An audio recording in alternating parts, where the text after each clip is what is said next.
from Skydome in Toronto, it's the Saskatchewan Roughriders, the Toronto Argonauts, on CFL Live.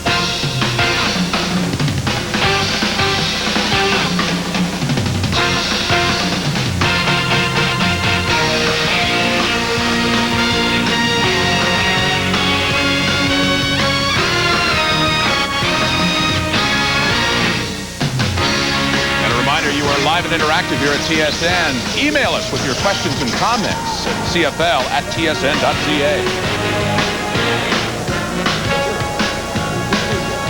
And welcome to CFL Live. I'm Rod Smith. We begin week number 9, yes, approaching the halfway mark of the Canadian Football League regular season. And through the first 8 weeks, only 2 teams have managed to beat the defending Grey Cup champs. Calgary a couple of weeks ago, and back in July the 12th, you saw a little bit in the opening. The Saskatchewan Roughriders beat the Toronto Argonauts by 4 points. Joined, of course, by the capable panel of Bob Obilovich, Les Brown, and Marty York of the Globe and Mail. You know, we were all talking about Saskatchewan's defense at the start of this season, how good it looked to be with the personnel that it had. However, things have changed a little bit, especially after last week's loss against the BC Lions. With more on that, let's head to Skydome and join Gord Miller and Lee Pedersen. Rod, the story of the first game between these two teams was defense. Namely, Saskatchewan's defense getting after Doug Flutie. The key play in the game came in the first half, turned in by linebacker K.D. Williams, who intercepted this Doug Flutie pass and went 30 yards for a touchdown. Flutie was frustrated in the game. He had a bad toe, but more than that, he was sacked. He had passes knocked down. He had miscommunication with his receiver, and the Saskatchewan defense really carried the day. But Lee, we talked about at the start of the year, the Saskatchewan defense would set the tone for this team. Maybe the Toronto game was the exception rather than the rule. Well, that was week 3 of the season, Gord, and the defense was playing awfully well for Saskatchewan. And as you look at that team, I think the defense and the special teams have to play well to carry an offense that's somewhat inconsistent. But here are some of the categories and their rankings, and all those numbers relate to a total of 6th in a ranking on defense in the league, and that's just not going to get it done. They have to play a lot better. The problem is they're playing against Toronto tonight, who is number 2 in total offense, and as we know, this is an offense that can make even the best of defenses look pretty ordinary. And when you think of Toronto, you think of the air attack, but maybe the Argos will borrow a page from the BC Lions. Yes, sir. Who last week torched the Saskatchewan defense. Sean Millington did for 212 yards along the ground. Rod? Thank you, Gordon Leaf. And yes, Obi, that number, 212 yards for Sean Millington, really showed how vulnerable that Saskatchewan defense can be. If you're the Argos, used to throwing the football, do you change your offense a little bit tonight? I don't think they're going to change it a whole lot, because what Millington did against Saskatchewan last week was much the same what Toronto does in their offense, except they got Robert Drummond, who's a lot faster than Sean Millington, and he had a career game last week. And the more interesting part about that is that Saskatchewan's starting a pure rookie, Nelson Van Ways, in place of LeBryant Robinson at defensive tackle. So I look for Toronto to try and exploit him and Alexander on that side of their defense. Jim Daly had made it clear they were letting go of LeBryant Robinson, but he never really made it clear exactly why. Well, Doug Flutie has exploited many a defense so far this season, Les. He struggled against Saskatchewan. He was a bit hurt then. I believe he's a bit hurt now, although he's downplaying his injuries. What's your approach if you're Saskatchewan, Steve? Well, if I'm Saskatchewan, I do something that Edmonton failed to do or didn't do last week in pressuring Doug Flutie when he was visibly hampering an injury.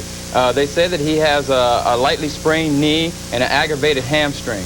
If I'm Saskatchewan, often and early, I'm coming with the blitz to see if those injuries are as minor as what he says they were at the beginning of this week. If I saw this betting line, Marty, in week 3, I would have been all over Saskatchewan.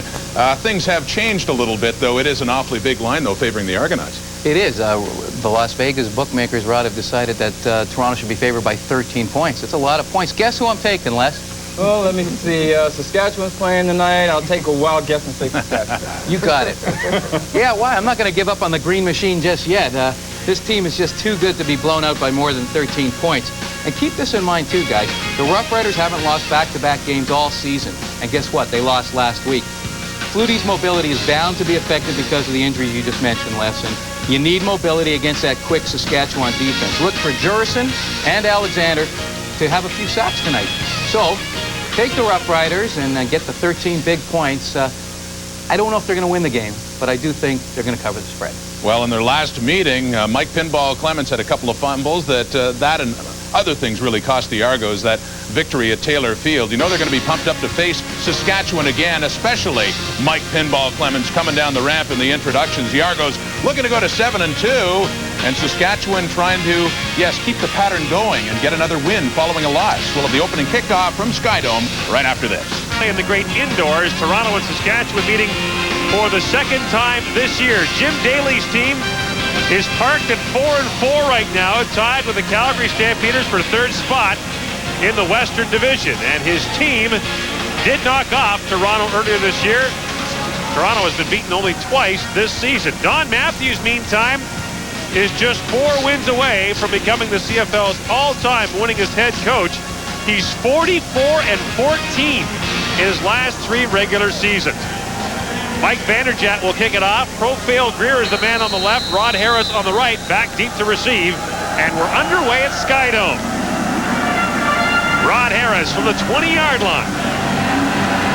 Harris shakes and bakes, but gets dropped by Dwayne Dimitrition. Pretty good stop. Kelly Wiltshire gets down there as well. Saskatchewan will start from the 30-yard line.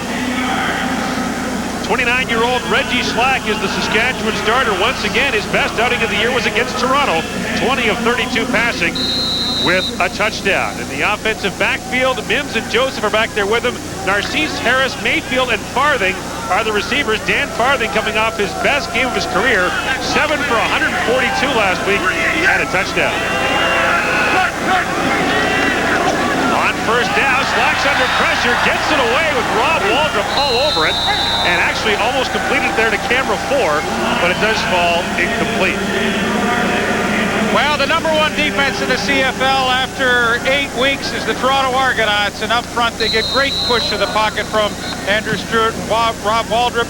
Change of note tonight, Antonius Bonner moves from a defensive back spot that he has played sporadically this year to linebacker. Saskatchewan uses a lot of 5-receiver sets, and they want him in for some extra pass coverage, and Retrieve Smith is in the secondary. Mark on camera 4, unable to make the catch. It's second down. Slack up and throwing again for Mayfield, and that hits Dan Rashovich. Well, Dan Rashovich and Mark aren't the guys that should be catching passes. It falls incomplete, and Saskatchewan 2 and out will send out the punting unit. Yeah, not a great start for Saskatchewan. I mean, this is a team that has struggled on offense all season. You know, we talked about their defense board in the opening that has fallen to a 6th place ranking totally. Well, the offense also is in 6th place, and for a team that on paper really has so much promise with individual personnel, they just really collectively have not been able to put it together. McCallum back to kick, and it's blocked. Loose ball, he reached for it now. George Namaku appears to have it for Toronto. Adrian Smith got in there to get a hand on it, and a big special teams play turned in by the Argos.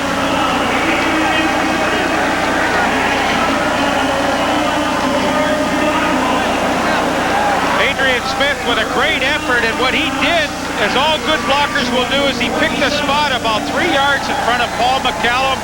He dove for that spot and made contact with the football, and a disastrous start for Saskatchewan, but a very typical high-powered start for the Argonauts this year. Well, what a place to start your first drive. The Argos begin at the Saskatchewan 27-yard line. Adrian Smith with the block, George Namaku the recovery.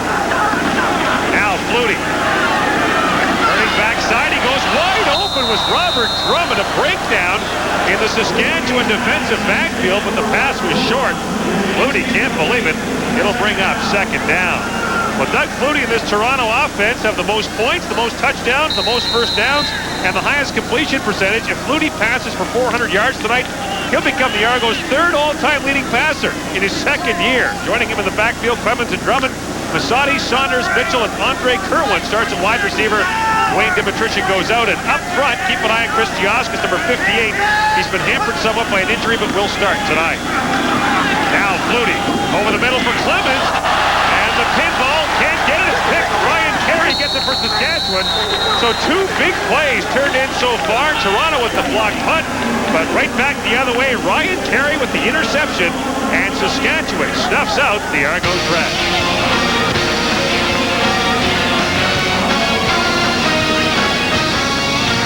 Which you're going to see him in a lot, and as Mike Clemens is not able to hang on to it, Ryan Carey is in the perfect spot to make the turnover and snuff out an early opportunity for Toronto.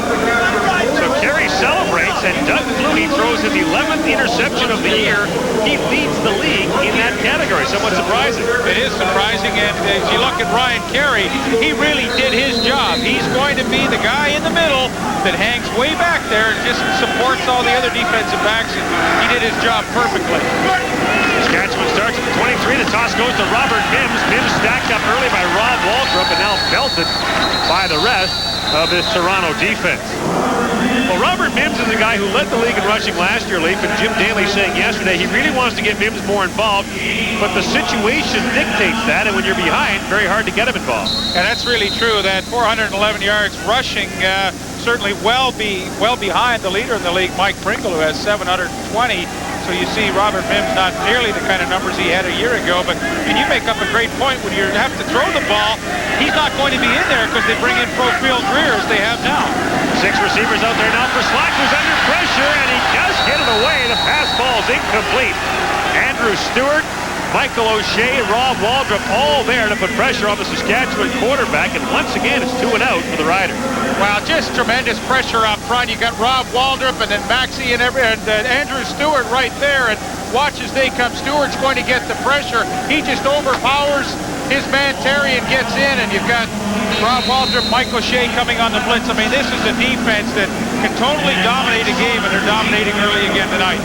Paul McCallum's first punt was blocked, and he does get this one away.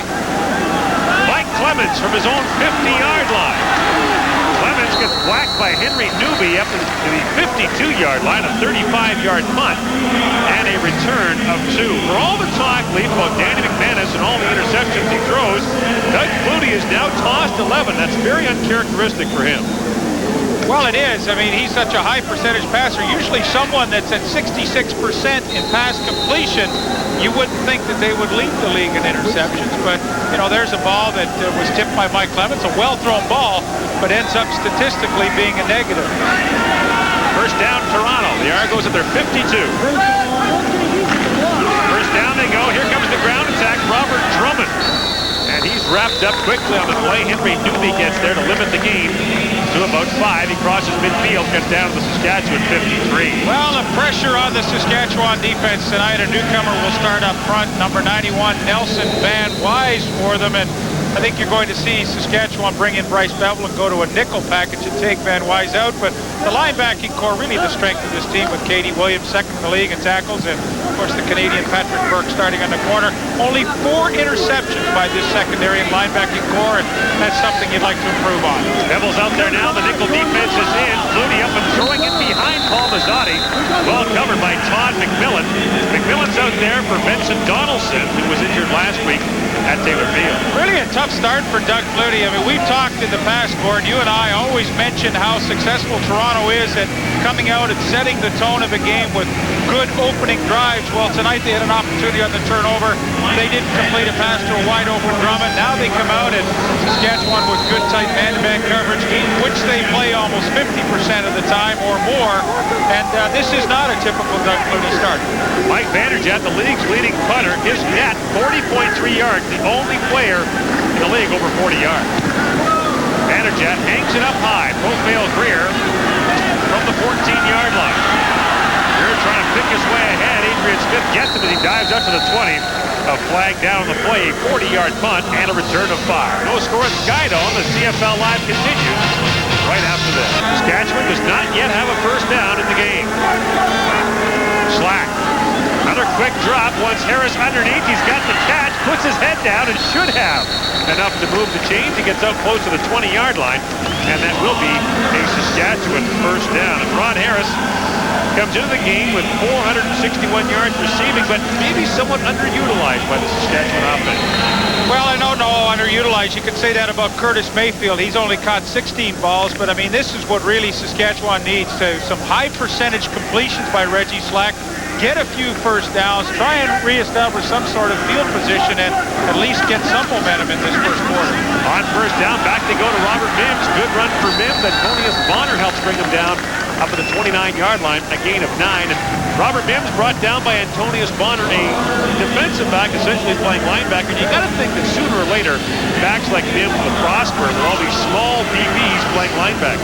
Well, it's true, you would think that, but what teams do, and as Toronto is going to do tonight, up front, they try to take away the gaps. It's called gap cancellation, and essentially what that means is they're trying to make sure that a big person doesn't get out and able to block Bonner. Yes, Bonner's going to have to make tackles, but they're hoping he doesn't have to take blockers on as well. Second and short, and Antonius Bonner once again runs into Robert Mims. This time Mims has the first down as he gets out across the 30-yard line. And Gord, if Saskatchewan can continue to have some sort of running game, I mean, they rank second in the league. They do about 115 yards per game average, which is not too shabby. But if you're going to run the football against Toronto, you better get some good production on first down. They got 9 yards. They allow Mims to carry the ball 2 times in a row, and Bonner has to make 2 tackles in a row. That's the kind of guy you want to be tackling Mims, because that means he's gotten through the first wave. But if they can get good first down production, this is really going to help their offense. Back-to-back first downs for Saskatchewan from the 31-yard line. They go back to Mims on first down, and Mims picks his way out close to the 35-yard line. Spotted at the gain of 4 yards, and they're running right at Antonius Bonner 3 straight plays. And what you like to do against an aggressive front four sometimes is to run the traps. Watch John Terry here as Rob Waldrop comes across. There's the trap block right there, and you really want to try and do that right there against an aggressive defense. Waldrop comes upfield, and he gets whacked by John Terry. That can not only, it's a good running play, it can slow that pass rush down a touch. Oh, this one, Doug Flutie pulls his heels on the sideline. Slack wants to throw under pressure. Michael O'Shea had him. Slack gets away. Now under pressure, Slack goes to the sideline, and the pass falls incomplete. He was looking there for Curtis Mayfield. It'll bring up third down for Saskatchewan. Demetrius Maxey at the top of your screen gets the inside move on Gene Makowski here, and Makowski grabs him from behind. You can say it's holding, but he got away with it, and Reggie Slack was able to break containment and get outside. Paul McCallum will once again be forced to punt. Mike Clemens and Mike Saunders back deep to receive. Only 2 punts have been returned for touchdowns this year in the Canadian Football League. Mike Clemens has one of them, Chris Wright the other. It's becoming a rare sight in the CFL. Well, teams are just doing terrific jobs at covering punts. Clemens takes this from the 32-yard line. Another example there, not much doing, a 43-yard punt and a return of 5. Back with more from Sky Dome on the CFL Live after this. And certainly has the right perspective on what to do, and the way Toronto started tonight, I mean, it's kind of making Bobby Jurison prophetic. I mean, they have had 2 chances at it, 2 series, and they have done nothing. So to frustrate Doug Flutie, yeah, that's what they'd like to do. Flutie up and throwing, and it is picked off by K.D. Williams. And K.D. Williams has Saskatchewan's second interception of the game. He takes it down to the 35-yard line. Doug Flutie has been picked twice in this game, now 12 times on the year, and K.D. Williams got him in the first game as well. Well, here's K.D. Williams right there. They kind of fake the option. He just slides down the line of scrimmage. He spies the quarterback. He's looking into Doug Flutie. Watch this, looking. And then when Flutie throws, he just simply doesn't see K.D. Williams sliding underneath Darryl Mitchell. And the second turnover in the first quarter, and turnovers and sacks which plague Toronto and Taylor Field, again, are rearing their ugly head here tonight. Well, K.D. Williams very much in the news in Regina this week for a sideline incident with Coach Greg Marshall, but he atones for that with a big interception here. Now, what can the Riders do with it? Reggie Slack up over the top. Mayfield got his feet tangled up with Donald Smith, and a flag comes down. 2 flags on the play. Curtis Mayfield wanted to go over the top. He got tangled up with Donald Smith, and it would appear that illegal contact will be the call against Toronto. Ken Lazaruk is the referee tonight.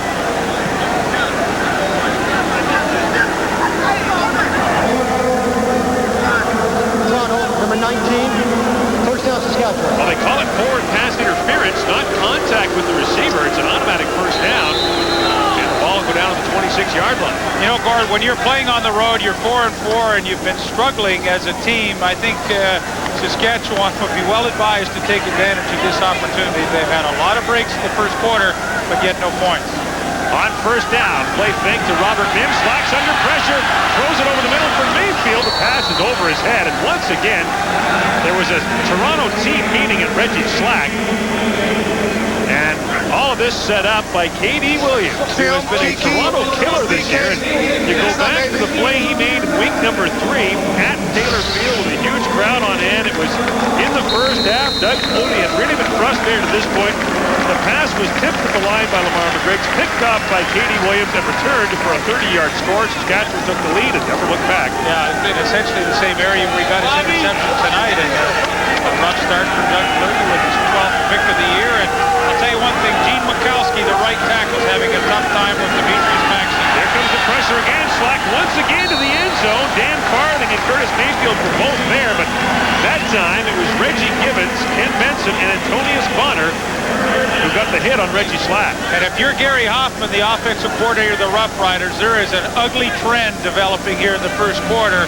And the trend is that Saskatchewan's offensive line is having an awful time protecting their quarterback tonight. Reggie Slack's going to have to go to the rollout, move that pocket around, because Demetrius Maxey, Rob Waldrop, Andrew Stewart, and Reggie Gibbons are teeing off on every play. And it's every time that Slack throws the football, he's taking a hit. Paul McCallum now from the 34-yard line, trying to give Saskatchewan the lead. Evan Mason is the holder. McCallum misses it to the right. Mike Clemens will immediately give up the single point, and the best Saskatchewan can do off the K.D. Williams interception is 1. And you got to think the Riders won't be happy with that.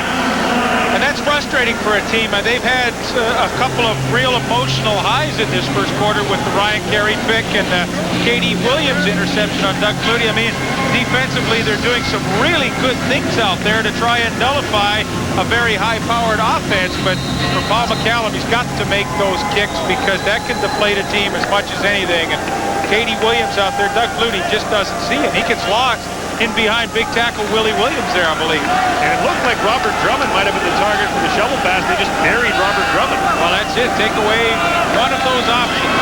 Now Flutie gets it to Drummond. A dying quail. Drummond takes out across the 40 and up to the 44-yard line. And a completion from Flutie to Drummond, that's what the Argos are looking for.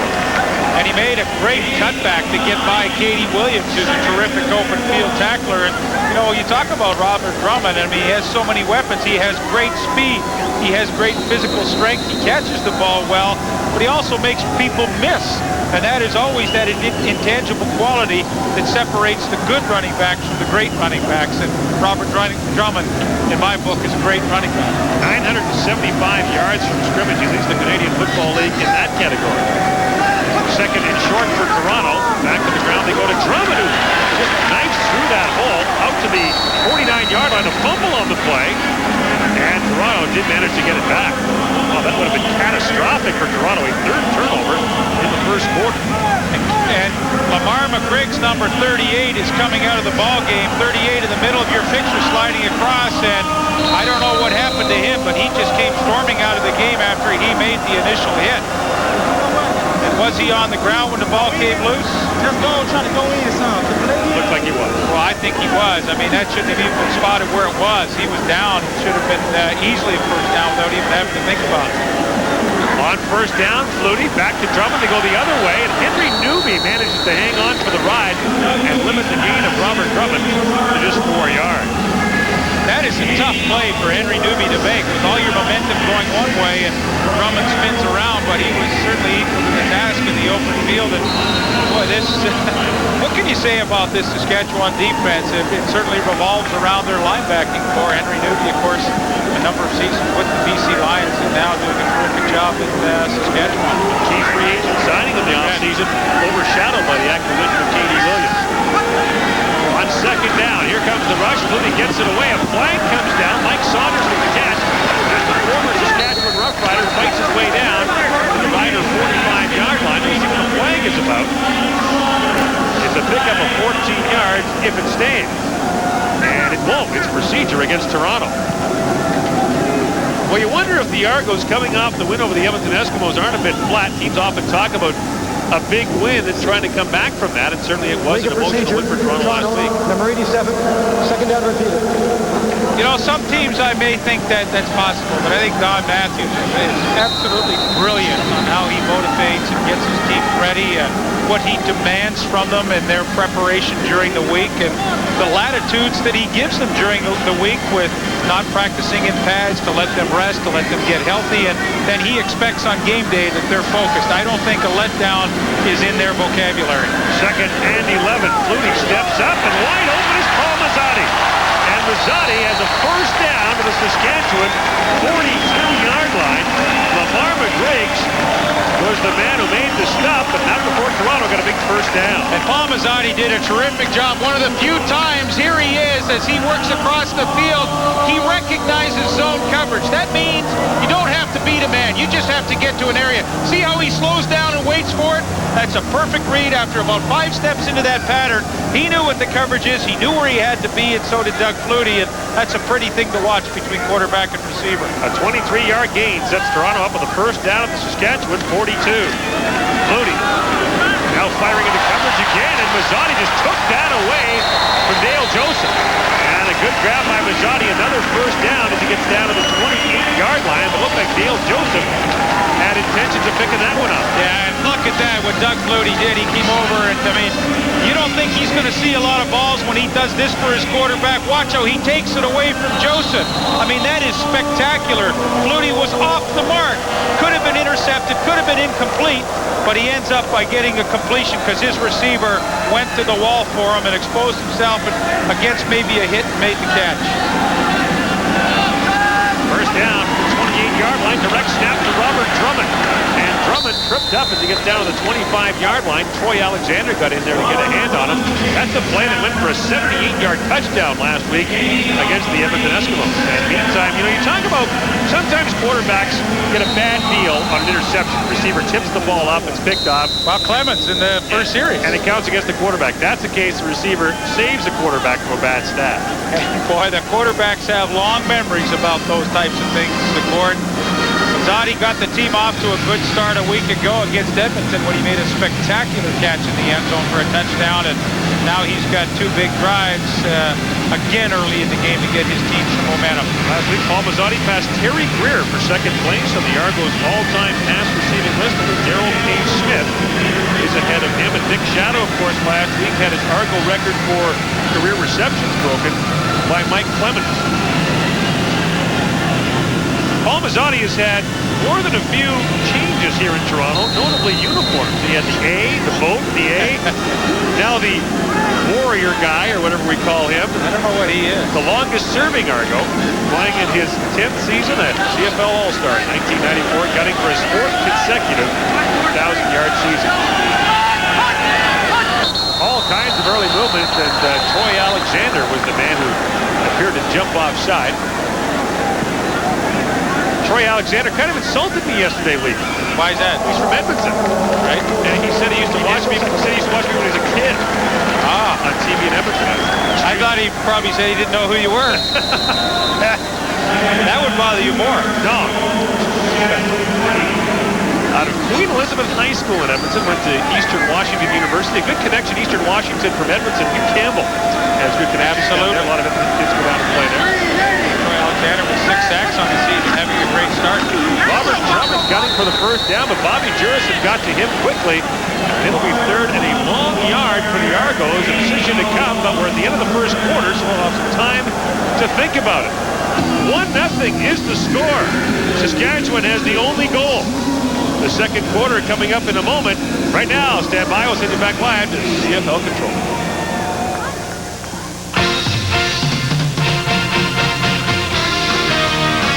CFL Live at the Quarter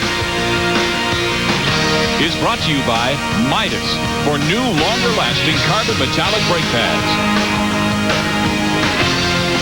And welcome back to CFL Live Control. Rod Smith along with Obi, Les, and Marty. A quick quarter, as you'd expect, with so few points on the board. Just the measly one. Hey, this league has understandably been called a quarterback's league, Les, but so far, defense rules. Are you surprised? Well, I got to love it every time a defense rules like this. Toronto's defense is showing why they're #1 in the league. They are just running through Saskatchewan's offensive line like paper. And if they keep doing this all day, they're going to have Saskatchewan underneath the gun like most of the day. I want to say this, that Doug Flutie is now leading the league in interceptions, and I want to know if my friend Marty York is going to criticize him like he does Danny McManus or Damon Allen. Well, Les, when you're the finest player in the long history of the CFL, you earn the right to have the critics reserve judgment. And let's remember that Doug Flutie is playing hurt tonight. He's got the hamstring and the ankle injury.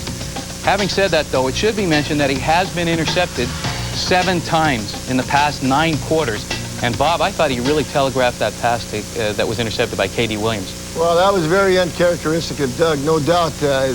K.D. made a great play on the ball, and there was another player right there as well, so that's not the type of decision Doug usually makes. He usually throws it to the guy that's open. And another thing that's noticeable in their offense tonight is they're using Andre Kirwan at wideout instead of Dwayne Demetrician, which I think is an improvement as far as trying to get some vertical speed upfield.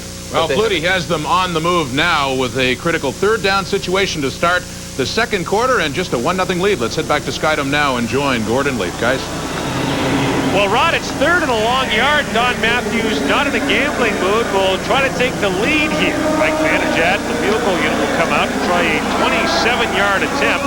He's 15 for 20 on the year. An unusual situation for Vanderjagt. He does not use the kicking tee for field goals, but he does for point after attempt. Yeah, I think he uses it for point after because he just wants to pooch it through, and he gets it up a little quicker with the tee, but he's much more comfortable kicking it off the ground. It is rather unusual, but he has his own strategy as to why he does that. He's a kicker. It's allowed to be difficult. No kidding. From the 26-yard line, Vanderjagt books it up, and it is good. So the Toronto Argonauts take the 3-1 lead, but you got to think with the excellent field position Toronto has been blessed with in the football game, a 3-1 lead, not quite what they were looking for. Well, we have a moment. Let's go to Gino Reda. And Gordon, I just spoke to Lamar McGriggs. He came off a few minutes ago, missed just 1 play. He's got a stinger behind his right shoulder.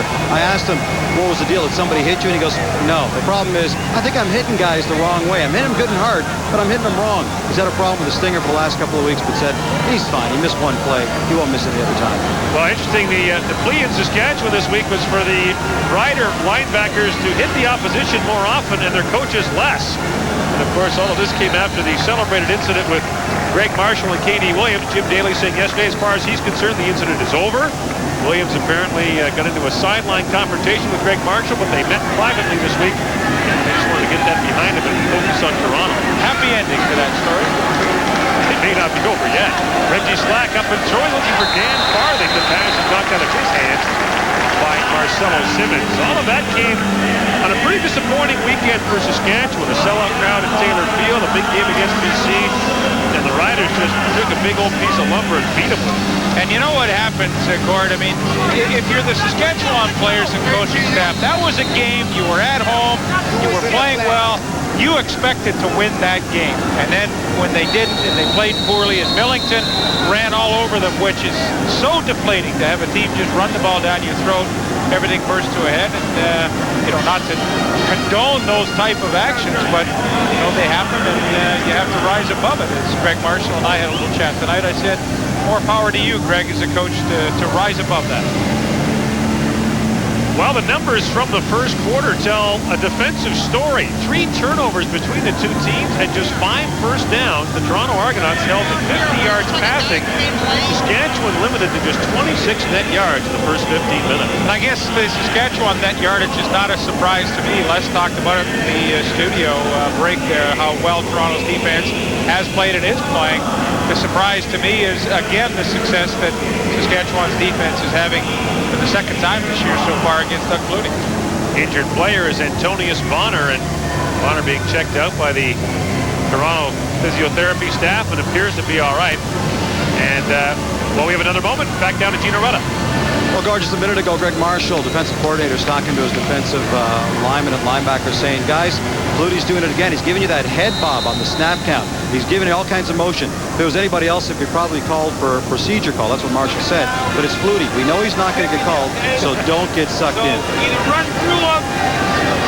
Now for the Toronto defense, the focus on Kelly Wiltshire, number 26, who comes in place of Antonius Bonner.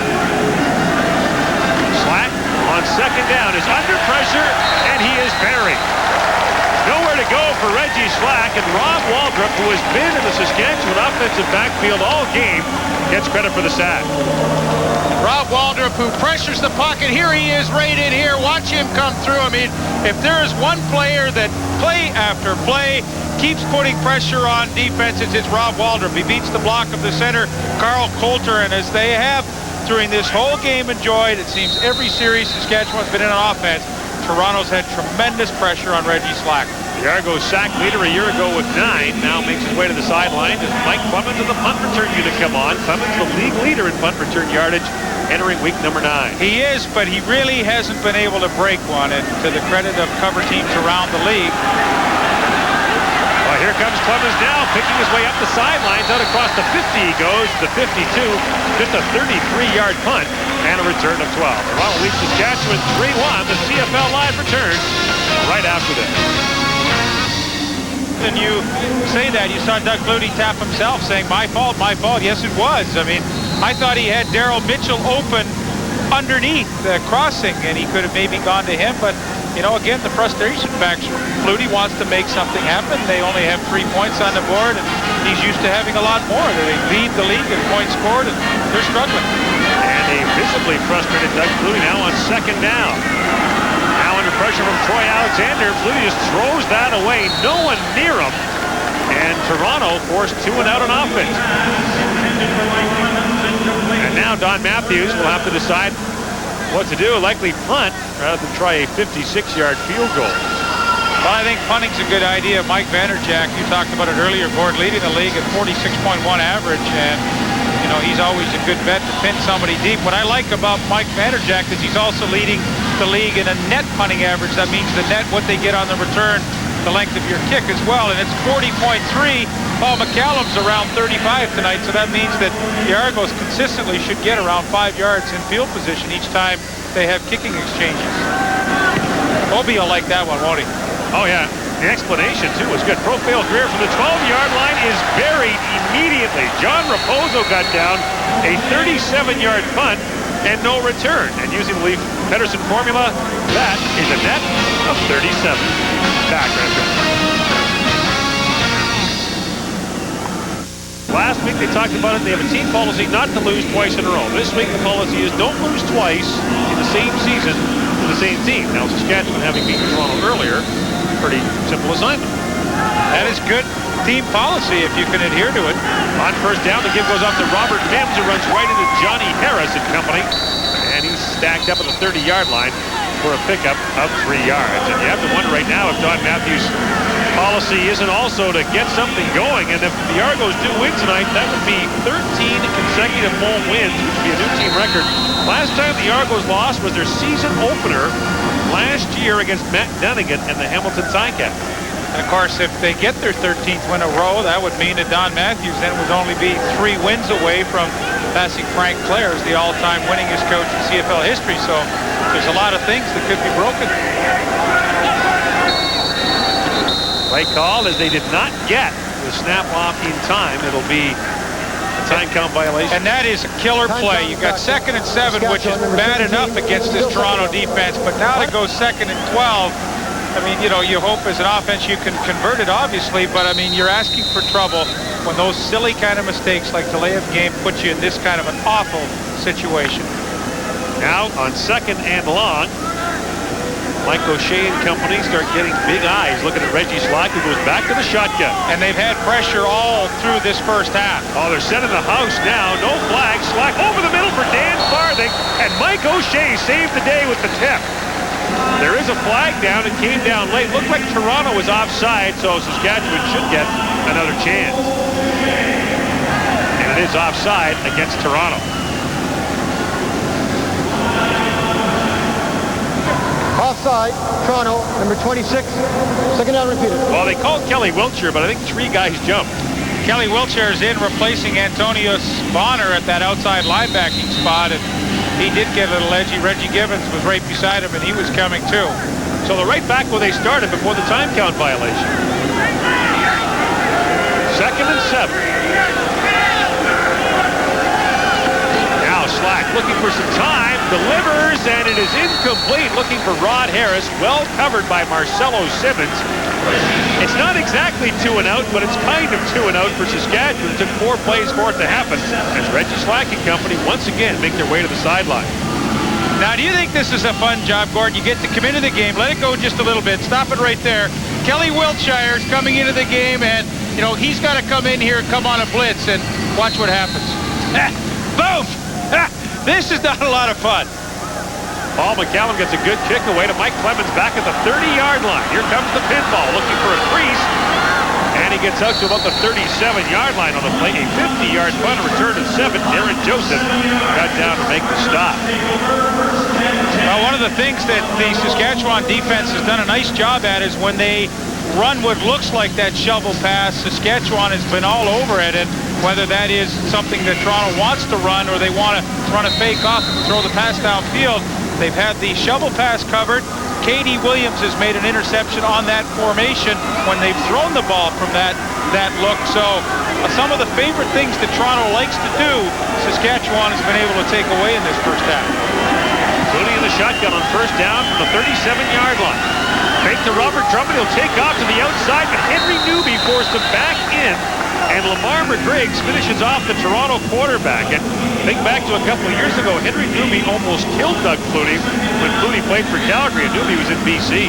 Now McGriggs, coming, but it really is Henry Newby that forces it inside. That's a long way for McGriggs to come, but Newby made the play. I mean, you don't let Flutie get to the outside and around you, and when you force him back in, you get help from your buddies like Lamar McGriggs in his effort.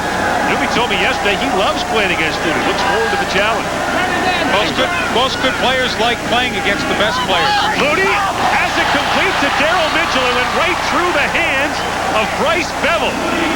It's a first down Toronto, but it should have been Saskatchewan's 3rd interception of the game. I think Daryl Mitchell is saying, yeah, that's kind of tip drill there or something, because Bryce Bevel should have had the 3rd interception. He's in perfect position right there. Goodness. And give Daryl Mitchell credit. As a former receiver, that is a tough catch to make because the ball is tipped and it's not easy to keep your concentration. Ask Bryce Bevel how tough that catch is to make. It's a 20-yard gain and a Toronto first down. I guess it was tougher for him than for Daryl Mitchell. Now Flutie turns back, goes to Drummond, and he drops it. Wow. Doug Flutie turns around and just brings one off Robert Drummond.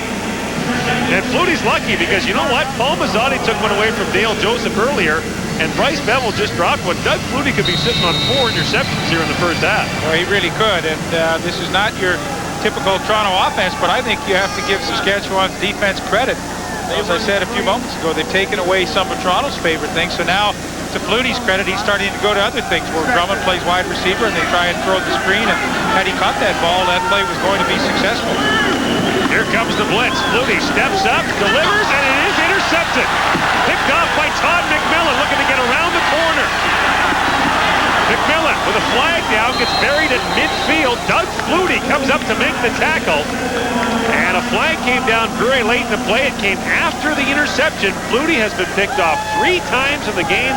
Todd McMillan has his first career interception. Wow. We'll see what the flag is about, but as I said, it came after the interception. Holding, Saskatchewan, number 39, first down.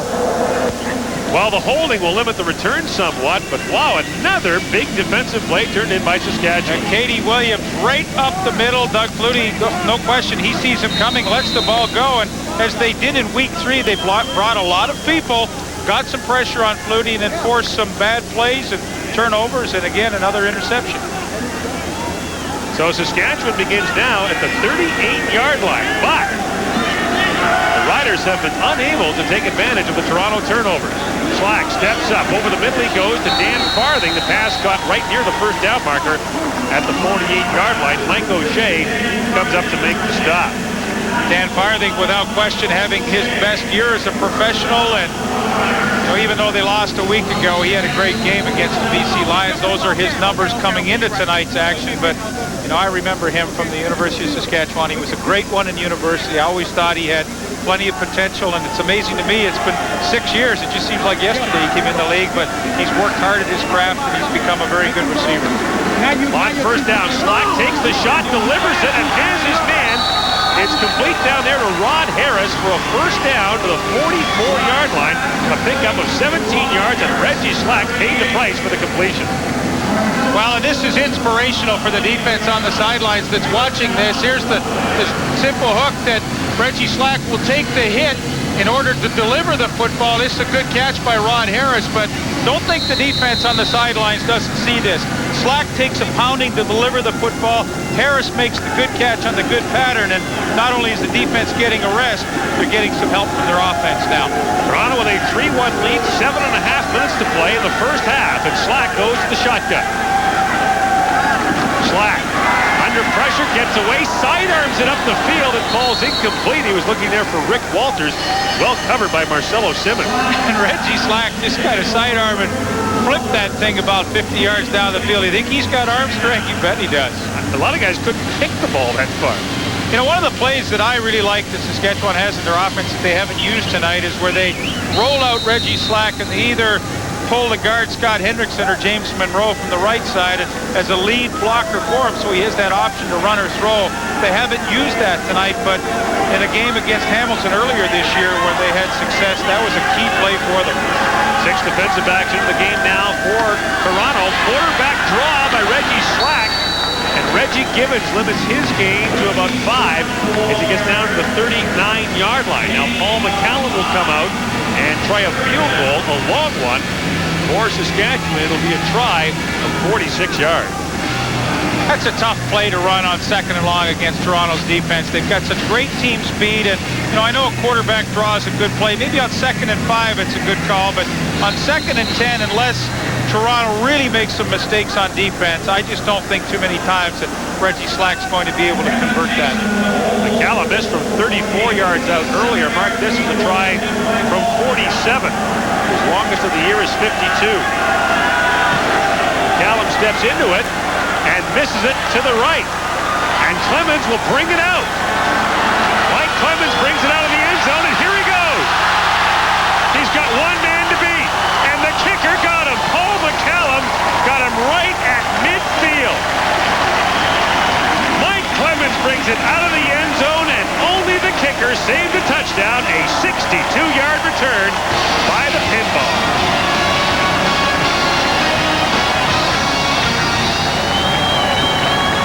Instead, Mike Clemens brought it out. And when you have Mike Clemens returning kicks, you take those kind of chances because he picked up 13 yards past the 41, and only a great tackle by Paul McCallum saved it from going all the way. First down, Toronto at the 53-yard line. Flutie to the shotgun.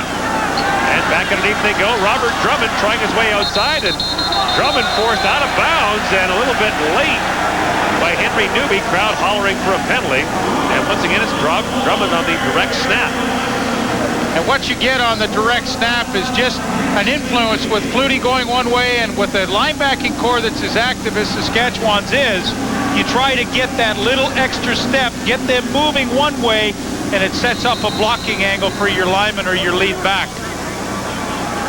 Although Toronto doesn't have too many lead plays. No. Because I don't think pinball's throwing many lead blocks out there. Second and just a couple now for Toronto. Drummond lined up in the tailback position behind Mike Saunders, and they'll give it to Drummond, and what do you know? The I formation from Toronto, and a lead block from Mike Saunders, but not much doing there. Drummond tripped up, and it looks like he's about a yard short of a Toronto first down. It wasn't much of a lead block. He kind of just fell into Bobby Jerson with Mike Saunders a little bit, but Mike's worked really hard on his receiving abilities. He's learning a new position, playing slot back. He's in his 5th game. He had a great game a week ago with a couple of touchdown receptions against Edmonton, and you know, I thought this was going to be a very, very difficult transition for him, but it's been one that he's made with remarkable ease. Saunders, of course, broke in with the Saskatchewan Roughriders. In fact, Don Matthews was the coach in Saskatchewan. when Saunders came to the Canadian Football League. And that's the only reason why he was willing to come to Toronto and go on the practice roster, was because Don Matthews asked him and he was the coach. Had it been any other coach, I don't think Mike Saunders would have come and gone on somebody's practice roster. Third and a long yard. Once again, the I formation. Saunders with Drummond. Flutie gives it off to Drummond. Up over, and Drummond almost broke it. He goes down to the 41-yard line. We saw this a couple of weeks ago from Robert Drummond, who went 60 yards on a short yardage play. And to tell you what, if you break the first wave, you go a long way. Well, he becomes Ronaldo Nehemiah, the high hurdler here, as he goes up and over. And had he kept his balance, it really would have been a race with Bryce Bevel and Todd McMillan the corner. But you know what? It was the formation of what they did. They led with Mike Saunders back to the weak side, and that influenced the middle, and then they went opposite with Drummond. Everything Toronto does is for a purpose. First down, Flutie looking for the shovel pass, sets it up for Drummond. Well blocked. Drummond cuts back now. Drummond fighting his way down to the 30-yard line, still going. He gets down to the 24. Bobby Jurison makes the stop, but wow, Robert Drummond really picks his way through the Saskatchewan D. I mean, he is second in the league in rushing. He certainly gets the job done. He averages almost 7 yards a carry, and this is a good look at that shovel pass and all the options that it gives the defense to try and stop it. And Henry Newby went wide, and Drummond cut back underneath, and some good hard running. Doug Flutie said to me before the game, I said, what are you going to try to do, these guys? He said, well, we would like to run, not only just because Sean Millington did last week. We think they're light on defense weight-wise, and we think maybe we can manhandle them a little bit. Direct snap back to Drummond, and Drummond through the middle takes a shot as he gets down to the 21-yard line. Bobby Jurison and Lamar McGriggs get there, and it's a pickup of 4 yards. The problem for Toronto is they don't have a conventional running attack. Well, they don't have a conventional running attack, but they certainly make the most of what they have, and they ran a trap right there with Jeremy O'Day, the right tackle. They don't run too many traps, but they did right there. More of a counter than a trap, but hey, listen, Flutie struggled tonight. He's throwing a lot of interceptions, so what a great thing to be able to go to plan B and kind of grind away on the ground with your running game. Second down, Flutie looking for Drummond. He's got the catch again. Lamar McGriggs brings him down short of the first down as he's dropped at the 18-yard line. It'll bring up third and a couple. And Don Matthews will likely have to settle for a field goal as we've reached the 3-minute warning at Skydome in Toronto. The Argos with a 3-1 lead in a defensive struggle on the CFL Live. Gotten off to a slow start in the ball game, but the big difference is in this game, as he's come to the sideline, he's taking complete responsibility, saying, sorry guys, it's my fault, it's my fault. He's not getting upset at anybody else in the team. Right now, he's taking a majority of the responsibility. Well, now Mike Vanderjagt will try a field goal with Doug Flutie as the holder. The try will come from 26 yards out. Vanderjagt is accounted for all the scoring for Toronto, and now gives the Argos a 6-1 lead. Mike Vanderjagt, by the way, would like to be referred to as an athlete who kicks, not a kicker leaf. So from here on in, please honor that and refer to him as an athlete who kicks. I'll let you refer to him as an athlete who kicks. To me, he's a kicker. They're all kickers. He's a great one, but he's a kicker. That doesn't change, even though he's a good one. Last time I'll call him a good kicker then. Okay, a good athlete who kicks? No, that'd be asking too much. The last time these two teams played, of course, was at Taylor Field. Saskatchewan won at 27-23, scoring 2 touchdowns in the final 3.5 minutes. Last year at Skydome, Dwayne Patrician got a couple of touchdown passes. Toronto was all over the Riders, and then at Taylor Field in '96, Toronto beat them 40-16. Doug Flutie, one of his better outings of the year, 480 passing yards. Reggie Slack in the shotgun on first down, swings it out for Profale Greer. Greer's got his hands on the football offensively for the first time. He gets out of bounds, takes a shot from Donald Smith as he gets up to the 42-yard line. And trying to find a way to get the ball in the hands of Profale Greer more often has been a long-term goal for Saskatchewan, but he has 11 combined touches, rushes, and carries coming into this game. Yeah, it's an interesting dilemma for Jim Daly. He said he wants to get the ball in Profale Greer's hands 15 to 20 times a game. Well, what do you do with Robert Mims then? A lot of times what they use Greer for is in as a 5th receiver, and Mims comes out on 2nd and long situations, but I just don't see how he's going to get the ball that many times. On 2nd and short, they give it off to Mims. Stopped the first time, but his second effort gets him out to the 45-yard line. He should be close to a Saskatchewan Roughrider first down. Gord, you know what I really find surprising in this first half? Anytime I've seen Saskatchewan play this year and when they have played well offensively. Reggie Slack's running has been a big part of their offense. He is yet to run with the football here in the first half.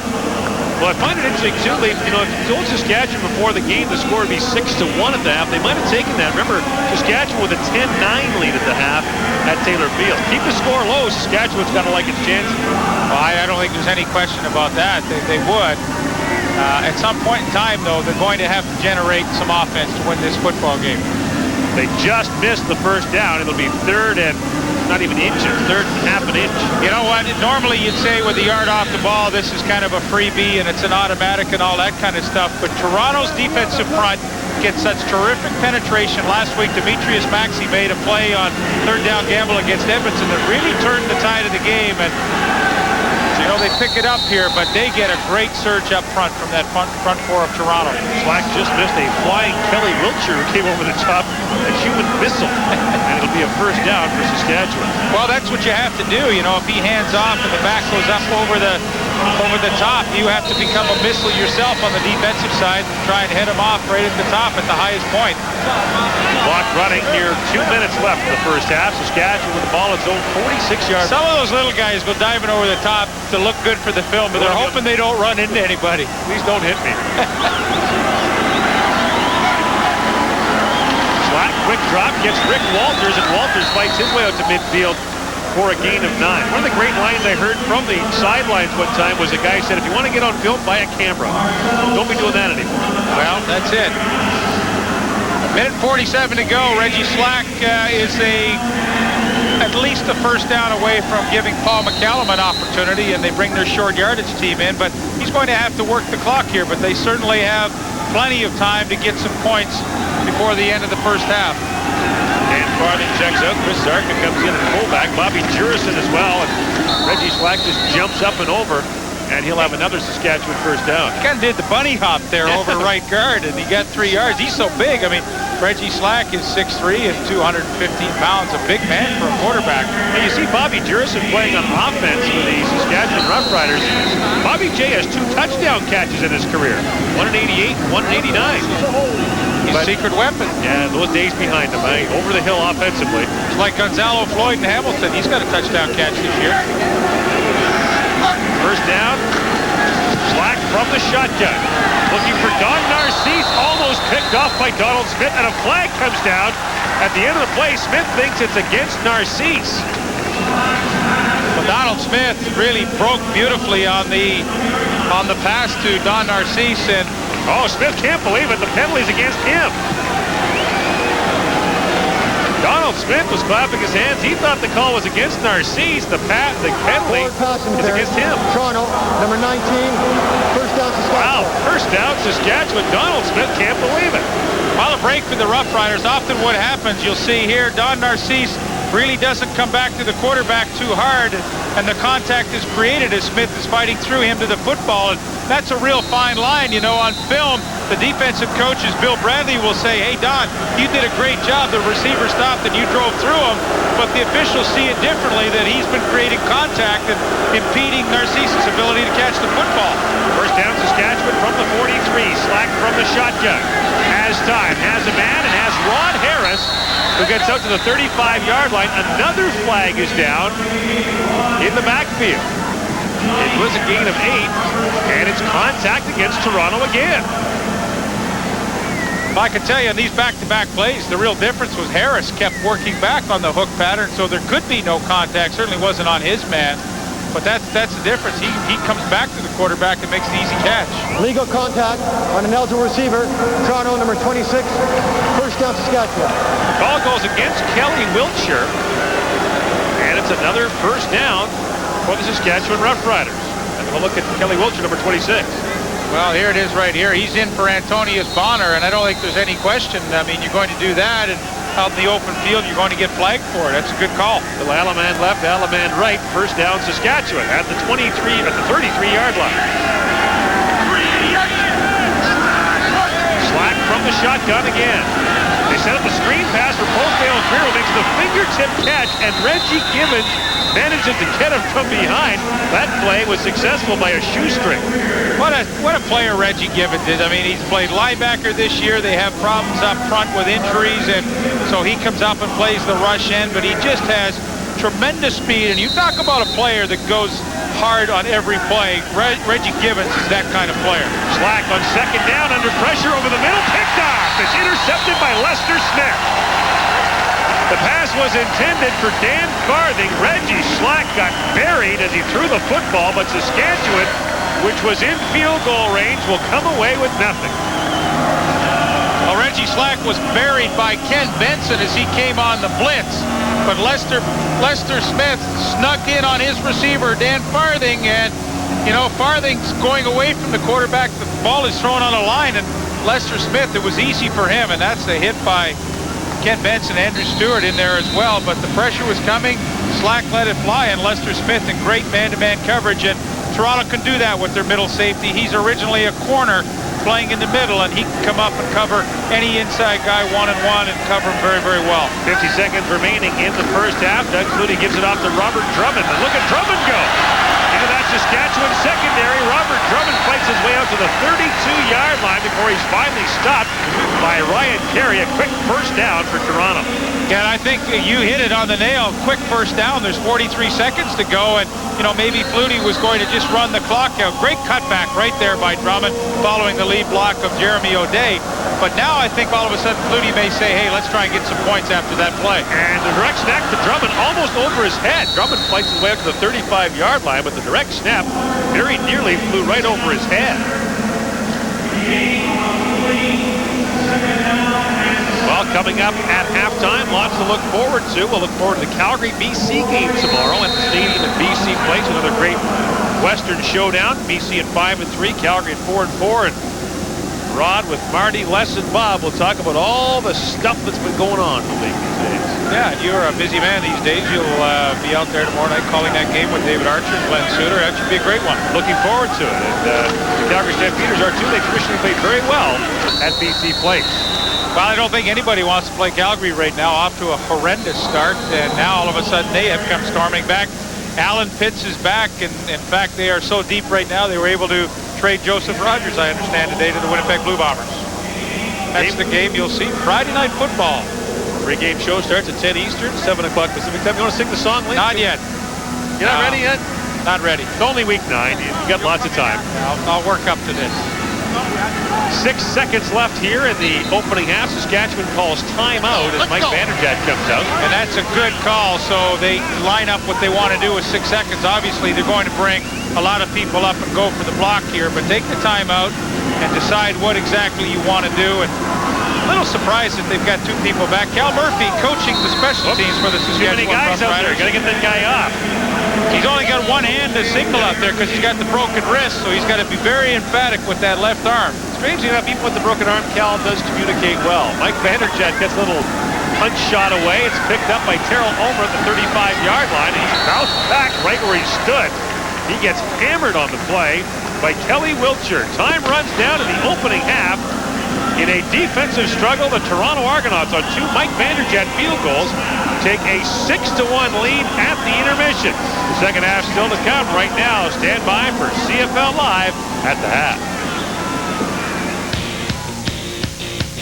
Welcome back. CFL Live at the half, where defensive plays are coming fast and furious, but offensive plays at a premium. Rod Smith, along with Obi, Les, and Marty. Now, maybe the most explosive play in this first half was Mike Pinball Clements after a Paul McCallum missed field goal and a big return to set up 3 of the Argonauts' 6 points. Now, some of us might have thought, Les, when you're in that situation, you take the ball deep in the end zone, you don't bother running it out, but you say on long field goal attempts that go wide, you always do. Explain. I would do it. If I'm the head coach, I would do it every time. If I'm sitting out there on the sidelines and I'm doing the game and I see that they keep their offensive lineman in there on a missed field goal and it's over 40-something yards or longer, I tell my returner to bring it out every time, because look, there goes a big guy missing a tackle right there. Goes another big guy lumbering after him. You got too many big people on the field to stop that. And what we used to do in Winnipeg, when I played in Winnipeg with Mike Riley, is that he would always exchange the offensive linemen and put defensive linebackers in, or the fastest big guys that you have, to go out there and cover a missed field goal. But I can remember a lot of coaches, including Baba Village, being upset with their returners for not conceding the single. Maybe not in that situation, but in a lot of situations like that. Well, I'll tell you right now, that was a design play. They made up their mind they were going to return it because it was a long field goal, and they blocked for that. Otherwise, Michael would have conceded it. So it has to be a call from the sidelines. And it was almost 6. Yeah. Almost was. Paul McCallum making up for it. Now, Coach, we've seen some inconsistencies at quarterback so far in this game. Less of a surprise with Saskatchewan. A bit more of a surprise with Doug Flutie, the way things are going tonight. This may be one of the worst halves that Doug Flutie's played in the Canadian Football League as far as throwing the ball well and being accurate. And he's had 3 interceptions. And right here you'll see what should have been a 4th. Bevel makes a good break on the ball. He's got a pick there and it goes through his hands. And Mitchell makes a great reception for Doug. But Doug has not had a good first half. That's very uncharacteristic of him. See, Coach, right there is a reason why defensive backs should never walk out on the practice field without catching a ball. That is a prime example of a ball going right through your hands because you don't do it. And that's from someone who knows about picking off passes, the CFL's all-time leader in interceptions. Marty, I thought we might get through this game without having a debate on Reggie Slack and Kevin Mason, but I must admit, it might be worthwhile starting it up again. Well, I'm sorry, but I'm going to have to. And Bob was saying that Doug Flutie's not having a very good half. Well, Reggie Slack's having a terrible first half. He's 7 of 17 for 57 yards, 1 interception. He can't scramble away. I don't know. He just doesn't have the legs to get away from that rush.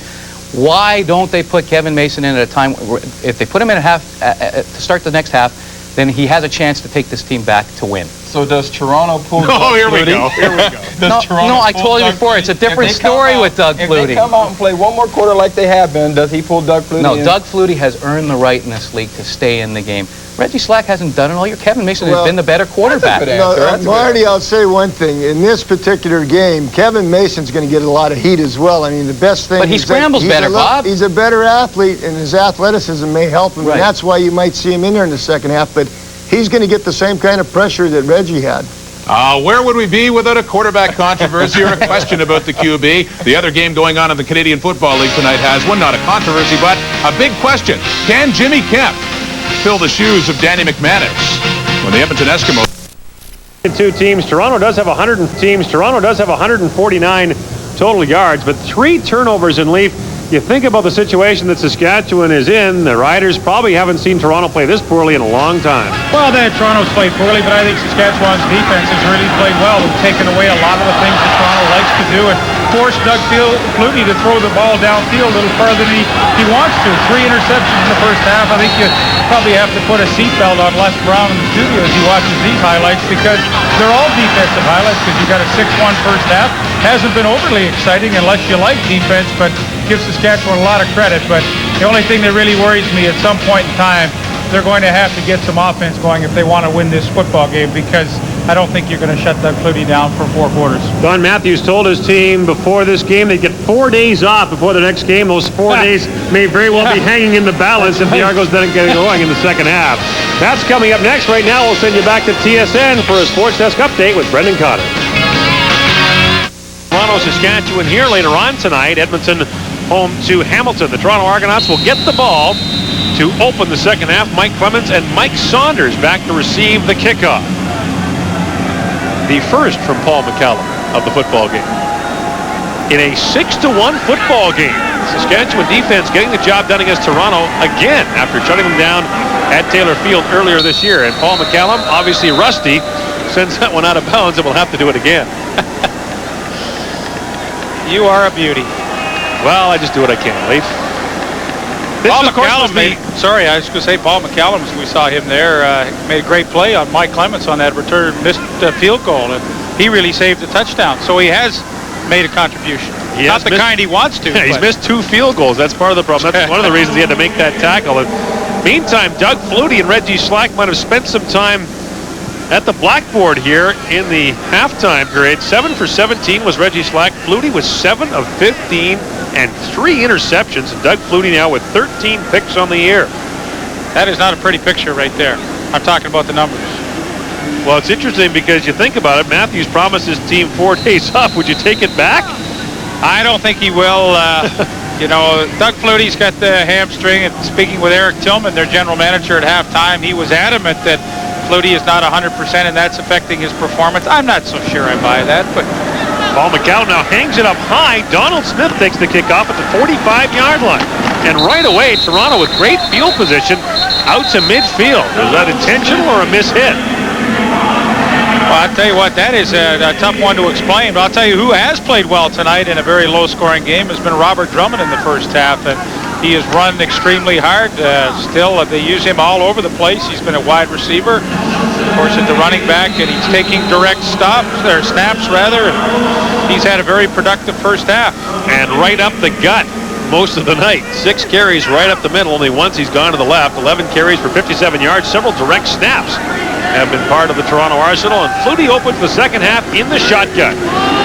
And they set it up to Mike Clemens, but that's a one-hopper just behind second base here at Skydome, and it's incomplete. And what was interesting in that defensive alignment, Ryan Carey, the middle safety, was right up on the line of scrimmage showing blitz, and Flutie wanted to get that ball out there as quickly as he could. He just one-hopped it, and keep in mind, this is obviously not a good night for him. Don Matthews, the first to realize that. He had Robert Drummond wide open on the opening series, and had he connected, would have been an easy touchdown. He missed that. He's thrown 3 interceptions. This has not been a good night for Doug Flutie at all. Brings up second down. Saskatchewan shows blitz, and flags fly before the play gets underway, and it's procedure against Toronto. So a nightmare start to the second half, and it kind of continues on for the first half. Number 57, still second down. That time, Big Dan Payne moved early, and the ball will move back to the Toronto 50-yard line. One of the reasons why you get procedure here, this is Ryan Carey, who's normally the middle safety. Well, now Doug Flutie sees him up there, and actually K.D. Williams in the middle is going to move back and take his spot at safety. Jim Daly is famous for giving offenses really goofy looks and then covering it up in other places, and I'm sure that's what caused the procedure. Second and 15, Flutie drops the snap, goes over the top for Daryl Mitchell. He's open, he makes the catch, and he'll score. Touchdown, Toronto.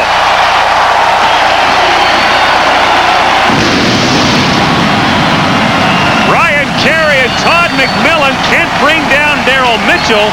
A 60-yard pass and run touchdown.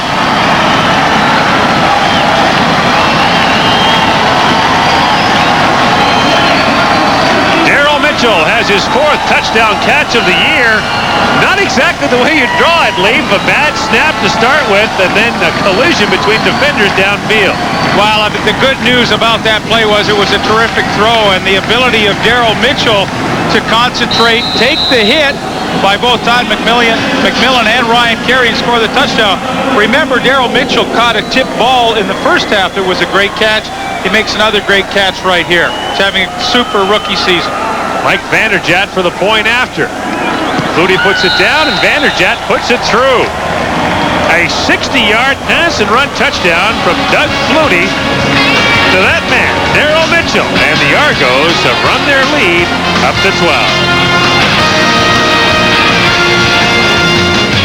Down pass from Doug Flutie to Daryl Mitchell. It caps off a 55-yard drive. And it was a great read by Doug Flutie. Saskatchewan does not play zone defense very often, but Flutie, even though he fumbles the snap, recognizes it here, and this is what he's looking at downfield. He's got the perfect play called because he's got his guy in between, in that one lane right there, that he can split the zone, and Flutie just gets it in there in the nick of time. Ryan Carey can't get over, so, Saskatchewan trying to give Flutie a lot of different looks. The play before, Carey's up on the line of scrimmage. That time he's deep in the zone, but when they're in a 3-deep zone like that, you want to hit your inside receiver down the seam. Toronto read it perfectly. Mitchell, the receiver, did, and they capitalized with the big play. Now, how do you have a 55-yard drive and a 60-yard touchdown when you get a 5-yard penalty for procedure? That's how. Mike Vanderjagt sends the kick deep to Rod Harris at the 20-yard line. Here comes Harris trying the left side. Through the middle he goes. And out he gets to the 37-yard line. That's where Saskatchewan will start. Well, it all began with the second half kickoff. Paul McCallum kind of put it up high. The Argos brought it right back to midfield and go in there. 3 plays, 55 yards. And Doug Flutie has his league-leading 18th touchdown pass of the year. To go along with his leading 13 interceptions. Well, I wasn't going to bring that up after he threw a touchdown. Well, he's leading the league in a lot of things. Yes, you could say that. Now for Saskatchewan with an offense that does not lead the league in anything. time to get to work. And to the ground they go. Profale's Greer runs right into Reggie Givens, who limits the gain to a couple as he gets out to the 40-yard line. And Reggie Givens, a major part of that Toronto defense in the first half as well. Well, again, I mean, you can't mention it too many times. His greatest attribute is his speed. He flies around the football, and he just is tenacious on every play. He's a great pass rusher. He was a good linebacker when he was playing in that position, and he's able to take on the block, get rid of it, and make plays. I mean, he just makes plays. That's what you like to be able to say about a defensive player. On second and long, here comes the rush. Slack gets it away to Don Narcisse. Narcisse has the catch down to the 48-yard line. That's Don Narcisse's first catch of the game, and that, folks, means that the beat goes on. Narcisse has just extended his Canadian Football League record to 171 consecutive games with at least a catch. And you asked me before the game just how remarkable is that? I mean, is that a feat that is really astronomical? And you know what? It is. Because as a receiver, to catch the ball for 171 straight games is almost impossible. If you said that about somebody, could they do it? I'd say absolutely not. There's no way they can do it. To me, it's one of the most remarkable feats in professional football. During that 171-game streak for Don Narcisse, 18 different players have lined up on the other side at wide receiver for Saskatchewan. So he has been the constant amid a sea of change. And he has a first down. From the 48-yard line, Slack under pressure steps up, and he'll just sling it out there. It is complete. They say it's complete to Rod Harris at the midfield stripe, and now a second official comes in and says no catch right in front of the Toronto bench. No getting help from Don Matthews and company. It's incomplete. And really, you have to admire the officials. The one official ruled it a catch, the other one ruled it off because it clearly bounced a yard in front of Rod Harris. And when the officials do that collectively, one overrules the other to make the correct call. I really admire that. It'll bring up second down for Saskatchewan. I'm not sure the Riders share your admiration. Just a guess on my Well, when they see the film tomorrow, they'll understand. Well, there's a story to that, and they might not be able to see much of the film. I'll explain it in a moment. Second and long now for Saskatchewan. Slack under pressure, gets it away, and complete to Harris. He'll be about a yard short of a first down as he crosses midfield to the Toronto 54-yard line. That'll leave Saskatchewan a couple of yards short. The accusation has been made by a couple of people in the league that the game films coming out of Toronto are blurry. Now, this is a state-of-the-art facility. It's got major league lighting, the whole bit. That's good. But some coaches say that wherever Don Matthews has been, the game films come out blurry, and they think that maybe Matthews does it deliberately. Can we say which coaches are complaining? Well, I don't want to say that, because you got to be fair. I can't get that one out of you. I don't want to start a fist fight, but they're just surprised that you can see clearly out of every stadium except maybe the best one in the league. Mike Clemens on the punt return from the 10-yard line reverses his tracks, and here he goes. Clemens out across the 20, gets buried at the 21-yard line. A 45-yard punt and a return of 11. 13-1, the Argos lead on the CFL Live. I talked to Doug Flutie when he came off the field. I said, what was with dropping the snap? And he said, you know what? I lined up. I'm standing back there in the shotgun. I look. I see the defensive formation. I know all I got to do is get the ball to Mitchell, and I know it's a touchdown. All I got to do is put it up. He said, I was so nervous, I wasn't concentrating on the play and dropped the ball. But fortunately, things worked out for him. Kind of like a mosquito at a nudist colony. He didn't know where to start. And now he's got the ball to start at the 21-yard line. First and 10, back to the shotgun he goes. Flutie, lots of time initially, swings it out for the pinball. Mike Clemens. And look at Clemens go up the sidelines when it appeared there was nothing there. He's up to the 35-yard line. A gain of 14 yards for Mike Clemens. Last week he set the record for most career receptions by a Toronto Argonaut, breaking the old mark set by Dick Shadow, who retired in 1965. Well, he certainly has found a niche in this offense. A year ago at the beginning they didn't know what to do with him, and now they can't get him the ball enough. And of course, Paul Mazzani working his way towards Darrell K. Smith as the all-time yardage leader. They give it off to Robert Drummond, and Drummond now with some power for Toronto, barrels across the 45-yard line and should have an Argo first down. We talked about this last week, but it's worth mentioning again that there were those who thought that Mike Clemens was done as a Canadian Football League player. Too much abuse on special teams, couldn't handle it anymore as a full-time back, but all of a sudden, not just a second win, but he may be playing as well as he ever has. And I have a bit of a theory on that a year ago that, you know, he really had to work to find himself another position within this offense. He wasn't going to be the main running back carrying the football a lot. It was going to be Robert Drummond. So what was he going to do? And, you know, special teams were really beating him up and they were slowing him down when he had to do everything. And I think the fact that Jimmy the Jet Cunningham was here a year ago and did so much of the returning forced Mike Clements to work himself in another position. To Toronto's coaching staff, to their credit, they made him a slot back running back, and he's been able to work on his pass catching abilities. And I really think one of the reasons that he's had this longevity and resurgence is the fact that Jimmy Cunningham came and did a lot of the returns and took the pressure off him on an every play kind of basis.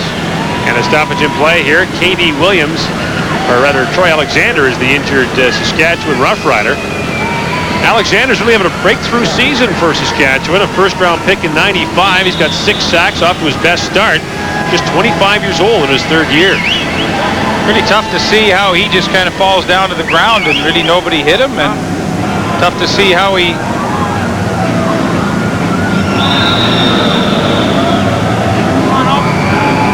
Well, here he is up at the top of your screen, and he just kind of does a face plant here.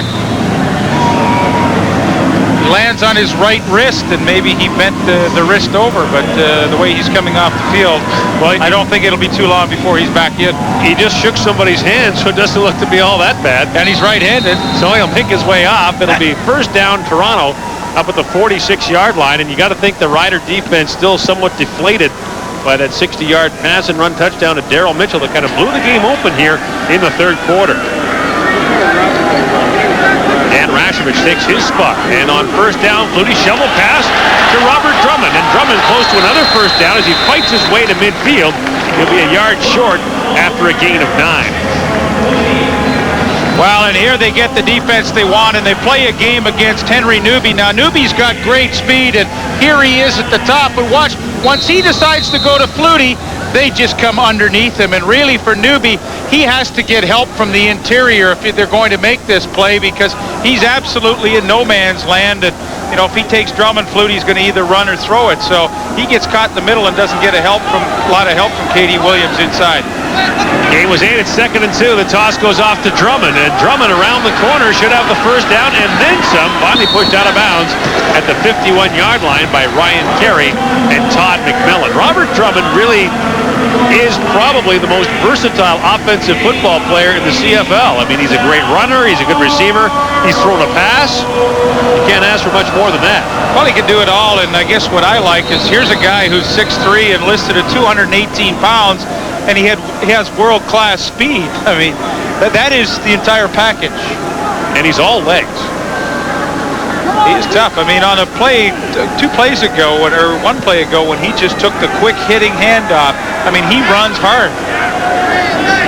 First down, Toronto at the Saskatchewan 51-yard line. Here comes the blitz. Flutie sets it up underneath. Pinball makes the catch, bounces off Ryan Carey, and gets down to the 45-yard line. Doug Flutie saw it coming, had the play called, and delivered.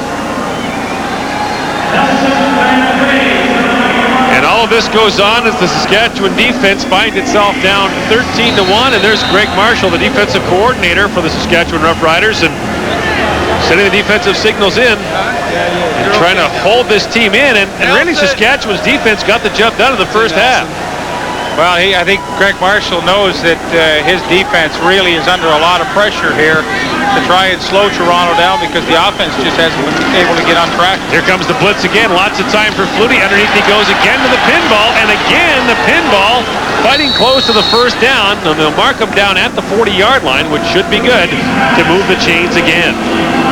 I feel like Doug Flutie's getting better protection here in the second half, too. Willie Williams along the left side of the offensive line, if you can see him, does a nice job to come back in and take the blitzing K.D. Williams, and that really allowed Flutie to step up and find Pinball Clements, but the offensive line of Toronto is being allowed to tee off and establish the running game in the second and now into the 3rd quarters, and of course they're picking up the blitzes pretty well here in the 3rd, too. Mike Kislak, you know, he talked earlier in a soundbite we had that the pressure was clearly on them to perform better.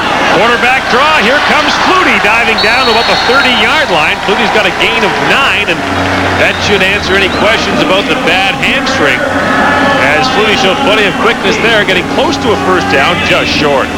Well, he said his hamstring felt really good. The only thing that he didn't know is that he didn't test it during the week, so he said, I really won't know. A nice gap created between Jurison and Kropke there, but he said, I will not know how well my hamstring has been rehabilitated until I really try and push off. He looked pretty good there. He wasn't liking things this week. Spent every day in the trainer's room. He doesn't much like that. On first down, Flutie to a wide open Mike Clemens, no more than 20 yards of him. And Clemens high-stepping, gets down to the 10-yard line. Look at Clemens carry the pile with him inside the 10. A gain of 21 yards. And you look at what a player, what kind of impact he can have with his teammates. This is a very inspirational play for Mike Clemens. He could have just stepped out, not taken any pounding right there. But look, he's taking on 2 guys, and then more come in, and he's still driving for extra yardage. When his teammates look at that during a game and on film tomorrow, how can anyone else on the team ever not give 100% or more when they see him doing that? That is truly inspirational for everyone else. First and goal from the 9. Flutie on the play fake. Back to Robert Drummond. Drummond corralled as he gets down to the 2-yard line by Henry Newby. It'll be second and goal from there. And this has been a very good, solid, methodical drive for the Argonauts. You know, we look at them as being a real flashy kind of offense with so many little intricate wrinkles. But this has been a somewhat uncharacteristic meat and potatoes kind of drive where they have been able to pound it away on the ground. They've used some short passes, but this is a drive that Doug Flutie has adapted to the tough defense that Saskatchewan has played tonight. And to his credit, he's been able to change. Second and goal from the 2. Flutie gives it up to Drummond. Up he goes, and down he goes at the 1. Bobby Jurison and Henry Newby get up to make the stop. It'll be third and goal, Toronto, from the 1. And Flutie sending the short yardage offense off the field.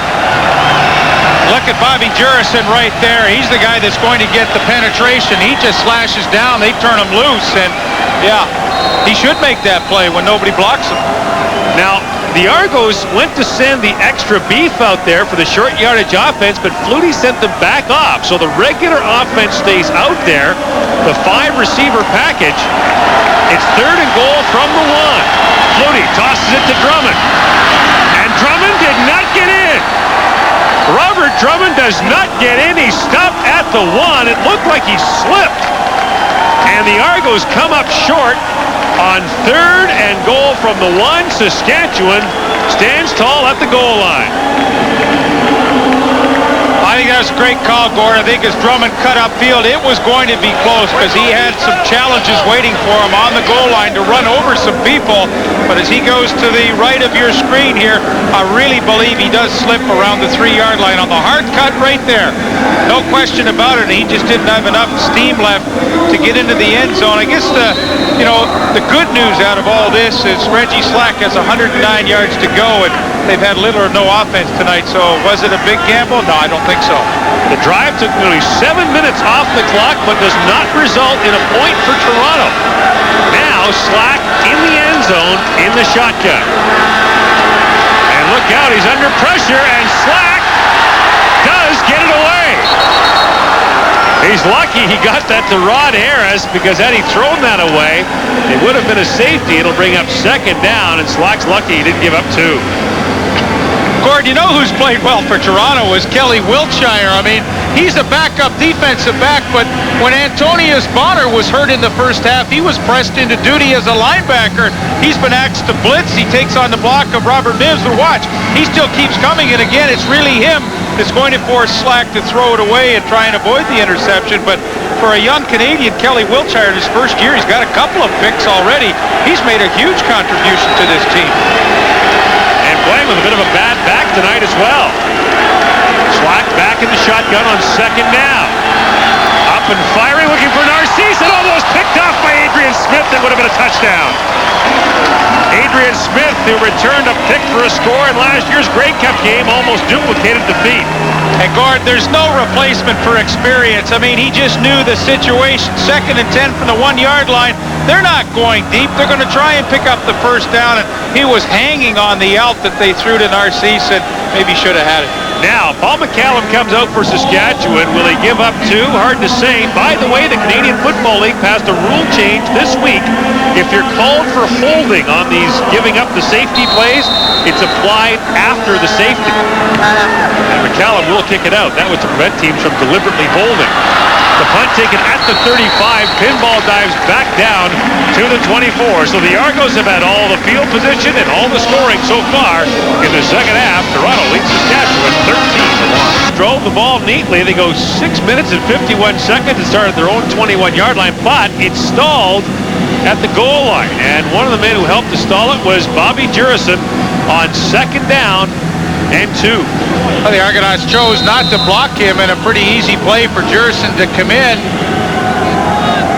and make the tackle right there. And then Drummond slipped on 3rd and a yard after Doug Flutie sent the short yardage offense to the sidelines on 3rd down. And they're going to need a few more plays like that from Bobby Jurison because, again, their backs are clearly against the wall. Now Flutie looking for Andre Kerwin, and Todd McMillan with him step for step. The pass falls incomplete. Well, Bobby Jurison is a guy who's obviously the emotional leader of the Saskatchewan defense, and he talked about the Toronto offense saying there's so many weapons when they're firing on all cylinders, it's almost impossible to beat them. But Saskatchewan did do it earlier this year by taking away Toronto's bread and butter, taking away the shovel pass, make them beat you the ways they're not used to doing it. And for the most part, they have taken the shovel away. I mean, Drummond's had certainly one good run with it in the second half here, but, you know, Doug Flutie just invents something else and life goes on. 2nd down from the shotgun. Flutie with all day throws it underneath. Mike Saunders has the catch, a first down to the 12-yard line. Terrell Omer makes the stop, but that time, that was Mike Saunders, more reminiscent of his days as a running back. And really, when you look at matchups between the Toronto offense and the Saskatchewan defense tonight, this is a good one. The crossing routes are terrific against this Saskatchewan team. You see how far they chased Mike Saunders across the field with Terrell Omer. I mean, he came from 15 yards away, and, you know, for a team like Saskatchewan that plays man-to-man at least 50 to 60% of the time, crossing patterns are a terrific weapon against it. You saw how wide open Saunders was. 1st and 10 now, just outside the 10-yard line. Flutie, once again, all kinds of times, tries to get the screen pass away. The problem, Robert Drummond and Henry Newby standing right next to him, waiting for the ball to come. And to Saskatchewan's credit, again, they ran Mike Clements and Mike Saunders on crossing patterns, but the Saskatchewan defensive backs came up and both took inside position against the Toronto receivers, so they couldn't get across the field, and consequently Doug Flutie had to throw the ball away because his play was taken away. Brings up 2nd and 10 from the 12-yard line. Doug Flutie's numbers have improved somewhat in the second half, but the 3 first-half interceptions really slowed Toronto down. Now from the shotgun, he fakes it to Drummond. Flutie, lots of time. Throwing it for Clemens. He's got the catch, and he should have a first down. He's pushed out at the 1.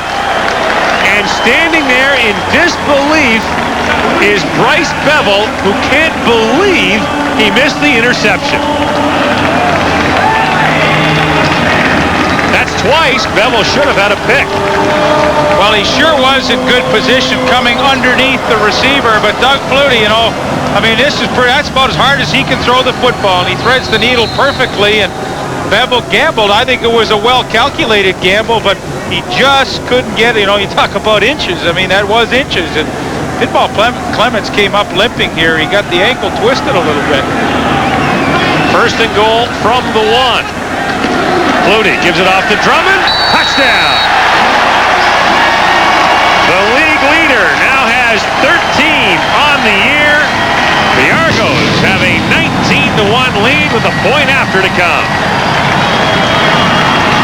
And I think the problem now, Gord, for the Saskatchewan Roughriders is their defense has been on the field for the entire third quarter, and this is a tough task. And I mean, I think these guys are getting weary. Katie Williams comes in there, and you know, really, he doesn't come in with his usual zeal and zest as he tried to make that play. And you know, usually he really relishes that challenge of taking on a running back in a goal line situation one-on-one, but you know, that wasn't his normal rip it up into the hole and try and make the play. And I think this defense is just slowly getting tired out. Mike Vanderjagt for the point after. And it is good. The Toronto Argonauts with 2 touchdowns here in the third quarter have taken a 20-1 lead. And that time, Drummond didn't slip. Well, you know, you talk Katie Williams. Those are the numbers for Drummond. 10th touchdown, leading the league in that department. And this is not a criticism of Katie Williams. I mean, he's a great player, but, you know, he tries to take on the block and still make the play, but it just doesn't seem like they have the zip to get it done. I mean, you know, it's a good push by Pierre Bercheval, but, you know, this defense is tired and worn down. Well, that's the situation that Saskatchewan was in last year. If you can't generate anything offensively, you think about what Saskatchewan did, stopping Toronto on 3rd and goal from the 1, then the offense goes 2 and out, and you're right back out there. Yeah, that's tough to take. And, I mean, you could look at other teams in the league that have the same problems. I mean, the Hamilton Tiger Cats have had a terrific defensive effort all year, but, you know, the offense doesn't, just kind of lets them down, and slowly they lose games in the 4th quarter because I think they're tired. It happened to them when they played BC. And for Katie Williams, I mean, they've got some very, very talented teams and some great players, but I think they're just worn out here. He won't admit it, and he should never admit it, but I really see a change in the 3rd quarter. They're out of gas. Well, they'll get a rest after this game, then go home for their annual Labor Day weekend clash with the Winnipeg Blue Bombers this Sunday afternoon for Labor Day weekend. Mike Vanderjagt kicks it off. This is Rod Harris from the 13-yard line. And it's the reverse to Profale Greer around the corner. Marcelo Simmons did a good job of getting back into play and pushing him out at the 35-yard line, or Greer at the corner. Toronto is such a well-coached team. I mean, Don Matthews' staff, I mean, all those kick cover guys stay in their lanes, and, you know, it looked like they had a chance for the reverse, but Toronto just swallowed it up. Well, that's the kind of drive you like. 25 yards. The Argos go in 5 plays, and Toronto has really owned the football here in the 3rd quarter, taking a 20-1 lead. Kevin Mason was warming up on the Saskatchewan sidelines, but Reggie Slack remains in at quarterback. With his team down by 19, this should be the final play of the 3rd quarter. Slack under pressure, delivers over the middle, has his man Rick Walters, a first down out to the 49-yard line. He was tripped up there by Marcelo Simmons. So Saskatchewan with a first down and some good field position, but a long way to come back in the 4th quarter. That's coming up in a moment. Right now, we'll send you back to our CFL Live Control Center.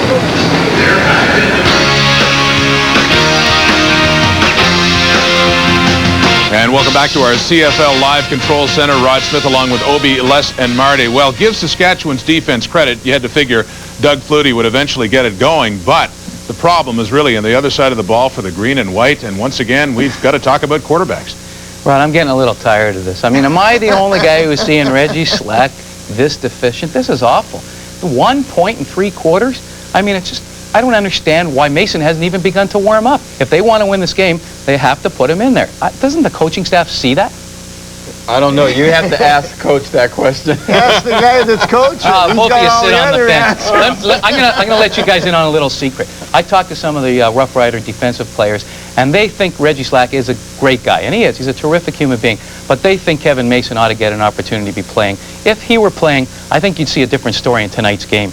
Well, go ahead, Les. I just knew that it wouldn't take that long for Toronto's defense or offense to figure out Saskatchewan's defense. But Toronto's defense is just playing outstanding. And I told you, if they kept getting that pressure on throughout the whole game, it was going to make it hell for them, and they have been making it hell for them.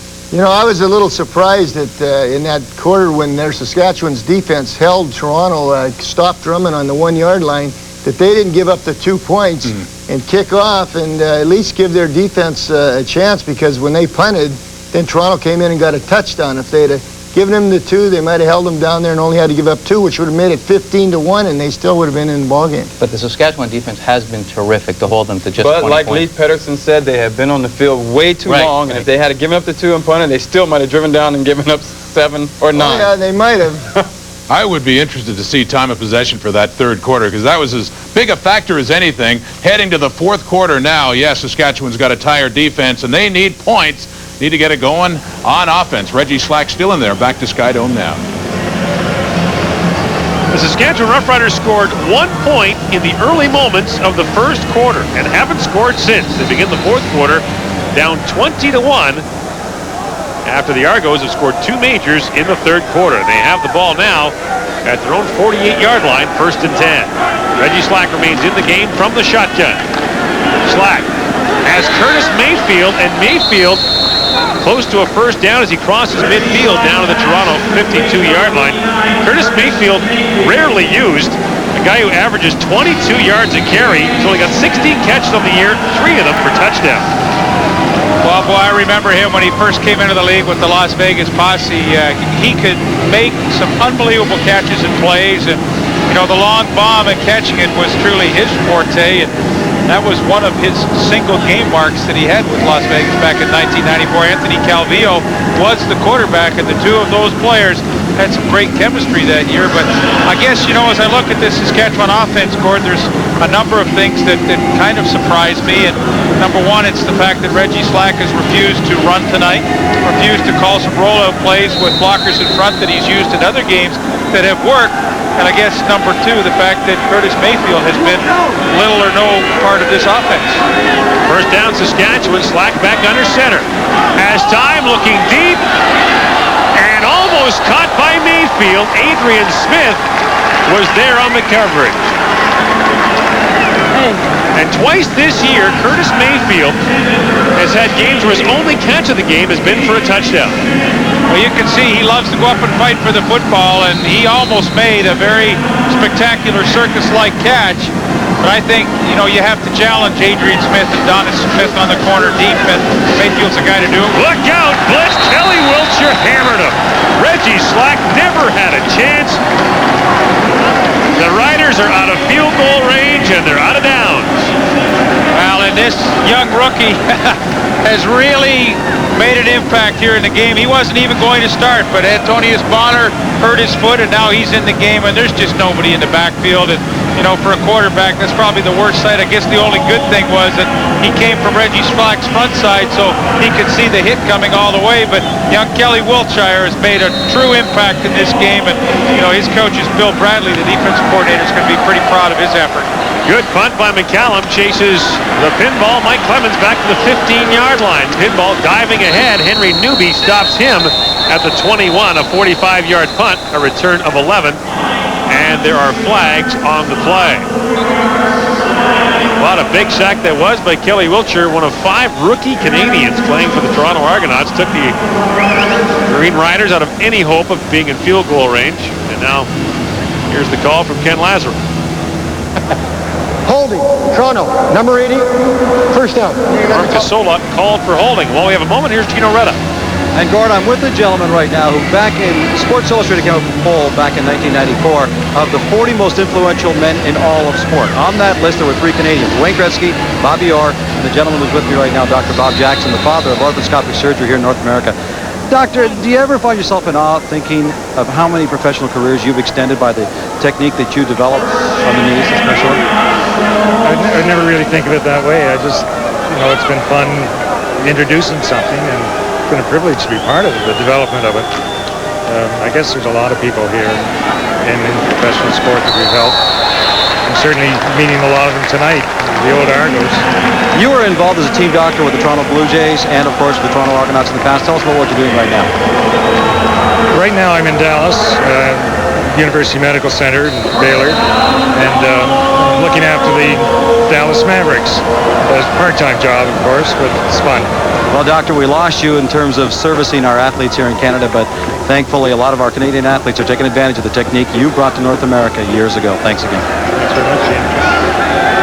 Dr. Jackson looking on as the Argos, his old team, go to work. Doug Flutie all by himself out there, gets a great block from Mike Clemens, and Flutie still going, gets up to the 43-yard line.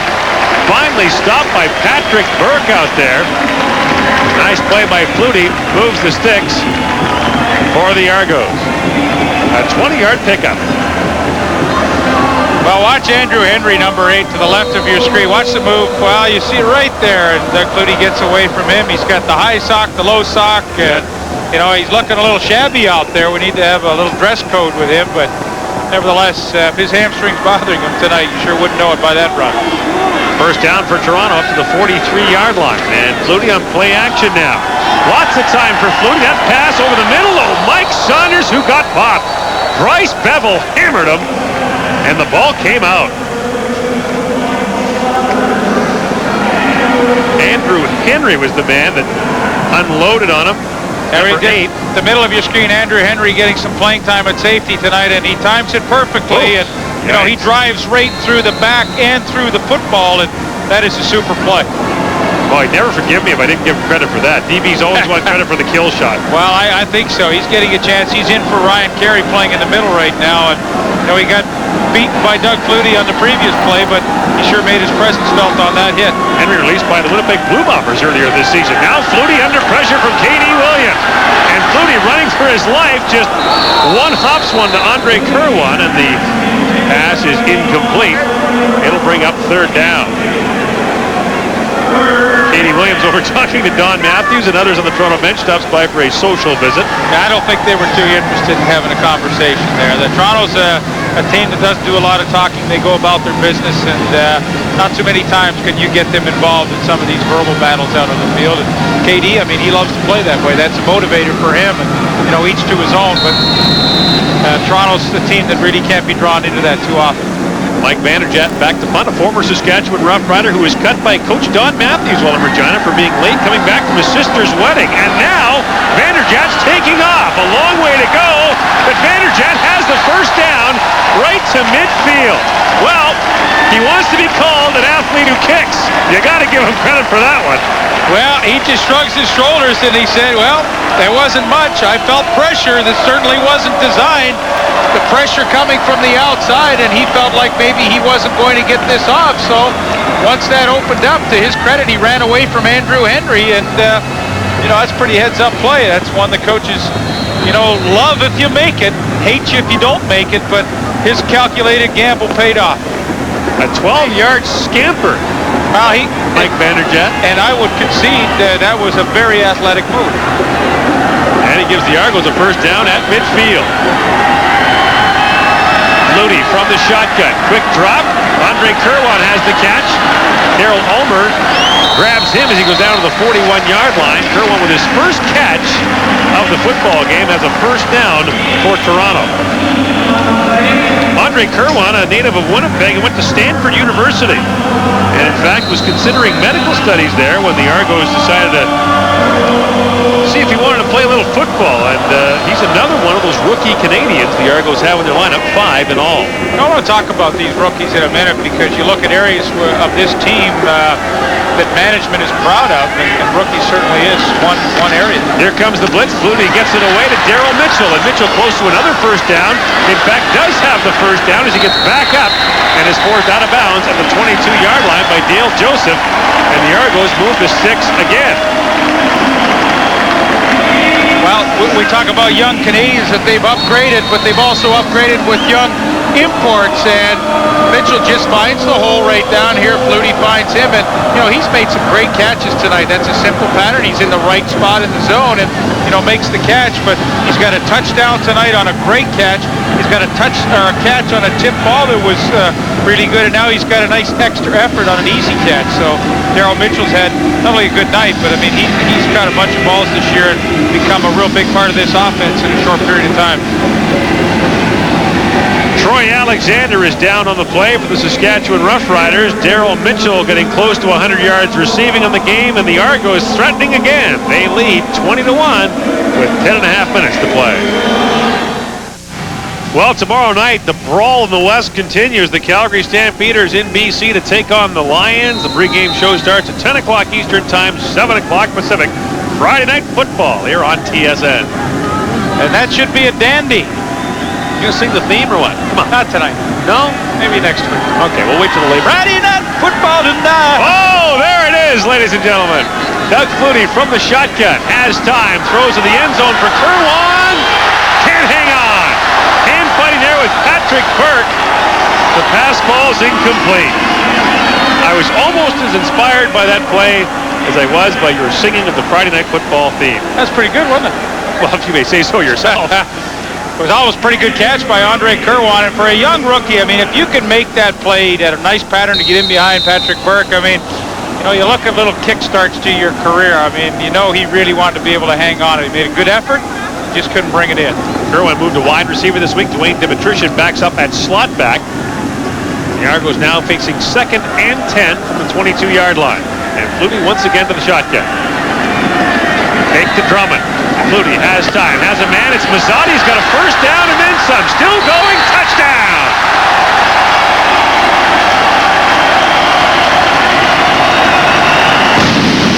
He flies through the air with the greatest of ease and gives the Argos a 26-1 lead with a point after to come.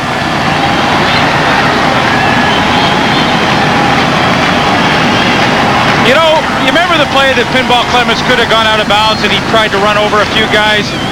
I mean, that's inspiring for guys like Mazzotti because the extra effort here, he gets away from the initial tackle of Todd McMillan, but now, I mean, he wants to get in there, and I mean, he's seen his buddy make the effort, and now he just dives into the end zone and make the great play to get the touchdown, and, you know, he's had a solid effort, and I'll give Toronto credit. They struggled and they stumbled in the first half, and they didn't play well, but to their credit, they've come and pounded away in the second half and, you know, totally taken control of this football game. Mike Vanderjagt puts the point after up and good. Mazzotti with the rugby try at the end. And the Argos now with a 27-1 lead in the fourth quarter.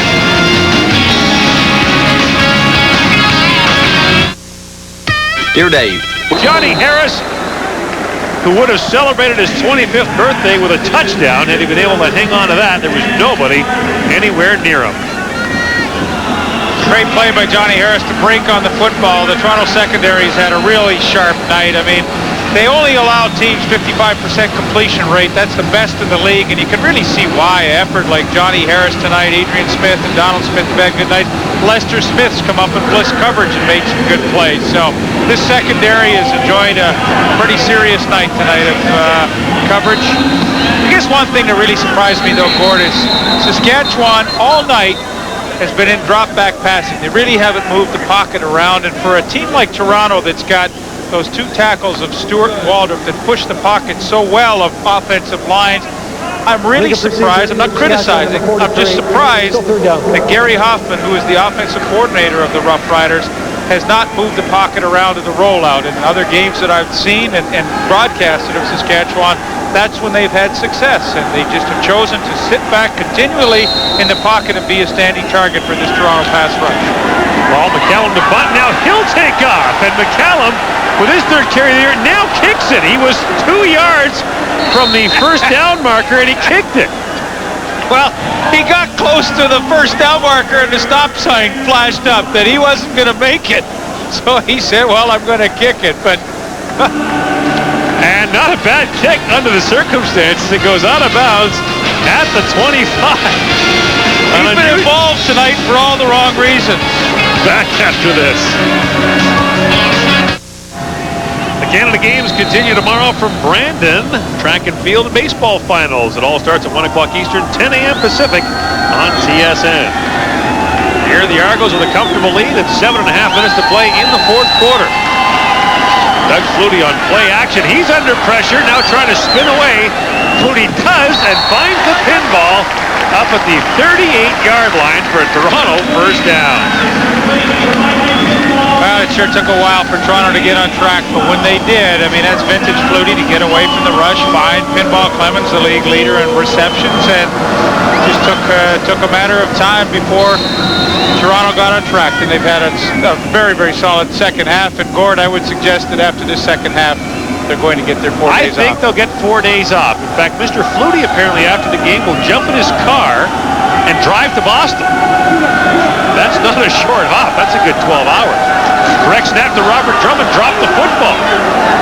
And Drummond gets close to the 38-yard line. All right, how far is it to Boston from here? I don't know. No idea. It's a long way. Don't carry. You'll never do it.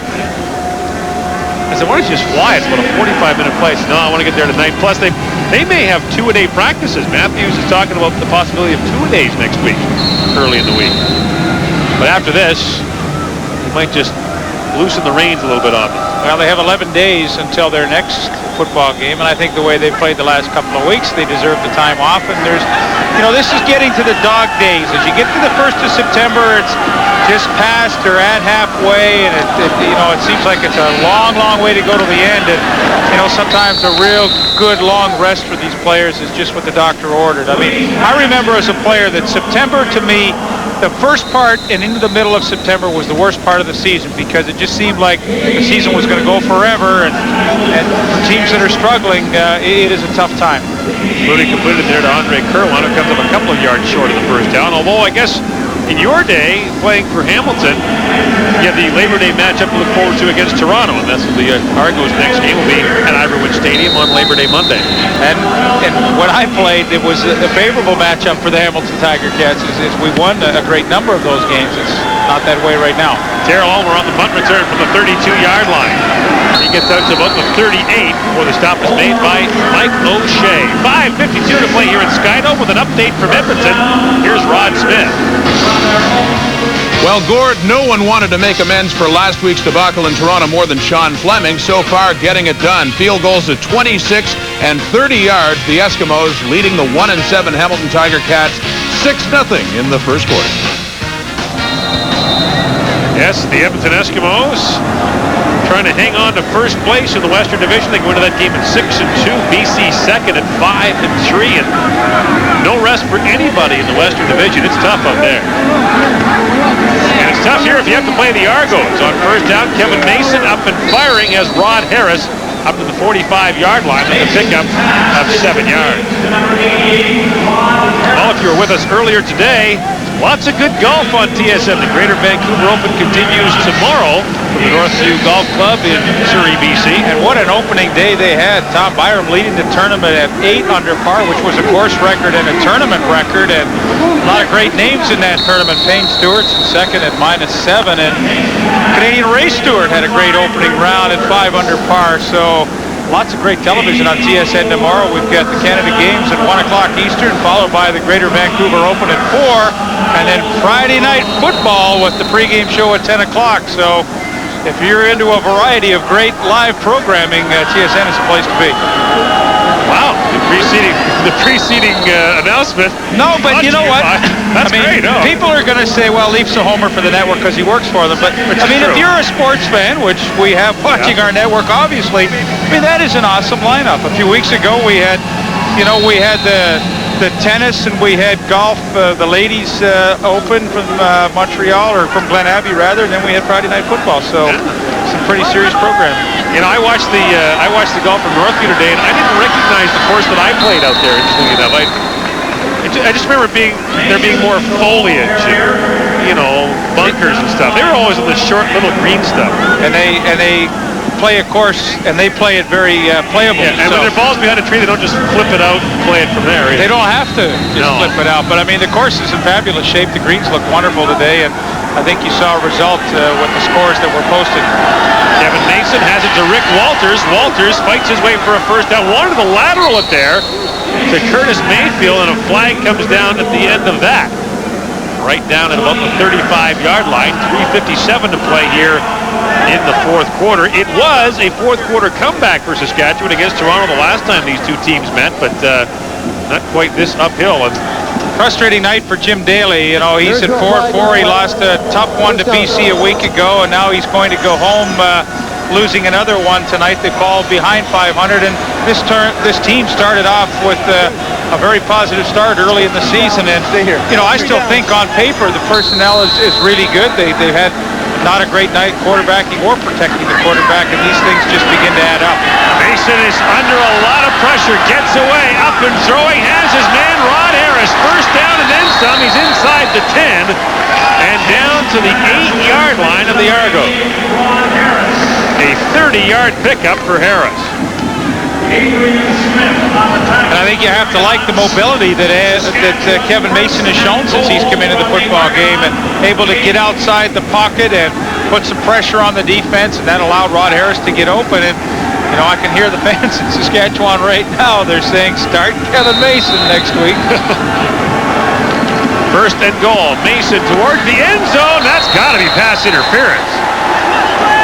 Don Narcisse was hog-tied down there. I mean, he was collared. Well, there's Gary Hoffman, the offensive coordinator. He was up in the booth to begin this game, and now he's down the sidelines. But I don't know. It sure looked like interference to me at the top of the screen. Adrian Smith, there's a push right there. And what in the world is that? Even the crowd at Skyhome's booing. Even the Toronto fans are booing. Oh, second down. Mason, touchdown. Oh, and a flag comes down. Don Narcisse has the ball. That would be his first touchdown catch in 10 games, his first of the year. But you know what? It looks like a pick. Can you believe? Poor Don Narcisse.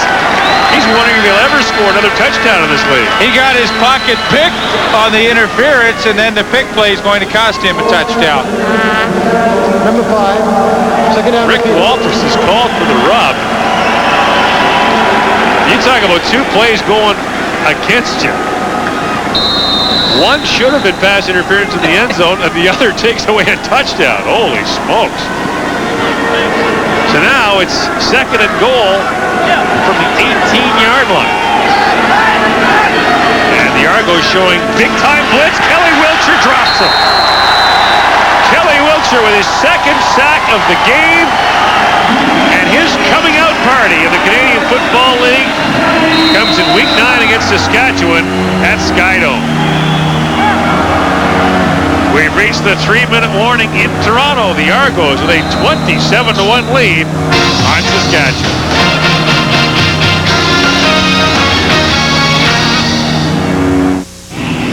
Kelly Wiltshire having himself a pretty good night, but then again, when you don't get blocked, it's pretty straightforward. Well, he comes right off the corner here, and the problem to me is if you empty out the backfield, you have nobody in there to pick up the blitz, you better get rid of the football quickly or have plays designed that allow you to get rid of the football. There is no protection there. When you bring more than 5, you're in trouble. So quite frankly, I don't understand the offensive scheme or philosophy right here for Saskatchewan. Any defensive coordinator in his right mind, if he sees that, is going to do exactly what Bill Bradley has done, and that is blitz against a 5-man protection if they're not going to throw the hot route. So, you know, I just don't understand the scheme that they're trying to accomplish here. That means you've got, as a quarterback, to get rid of it quickly, but they want to go 5-step drop and hang on to it. Doesn't make any sense. This has got to be a first. It's third and goal from the 26. Maybe the longest third and goal play ever. Kevin Mason to the end zone. Is it picked? No, it's on the ground. Adrian Smith wanted to grab it. It was intended for Curtis Mayfield. And Saskatchewan will turn the ball over on downs. And we talked about how tough it's on the Green Riders. Next week, Saskatchewan's got Winnipeg at home, but then they run into a real tough schedule. 6 straight games against teams that right now have winning records. BC, Calgary, Montreal, Edmonton, Montreal, BC. I mean, obviously, it's not going to get any easier, and I really think that they have to go back to the drawing board and decide, you know, what kind of offense they want to run. It to me, doesn't look like tonight it had a great deal of purpose. And, you know, it's easy for me to say when they've only scored 1 point. And, you know, the toughest thing I think Jim Daly's going to have to do is to go back and analyze this game and say, look, if we want to run these 5 and 6 receiver packs, we better be ready to get rid of the football quickly. Our teams are going to look at film and just see what Toronto did to us, that we were exposed, that we couldn't protect for this kind of a scheme, and you're going to see a lot of that again. Well, you know, if you look at this football game, in the first half, Saskatchewan was presented with outstanding opportunities. 3 interceptions of Doug Flutie passes. The defense was able to stop Toronto on 3rd and goal from the 1, but the offense was simply not able to get anything done. I mean, it's almost a redundant comment to make, but I mean, this is such a wide open league that if you just don't have the trigger man at quarterback, I mean, it's tough to have long-term success. Robert Drummond, meantime, has once again been the Toronto trigger man. He dives out across the 35, close to a first down, he'll be a yard shortened at this late stage in the game. Don Matthews will send his punting unit back out on the field.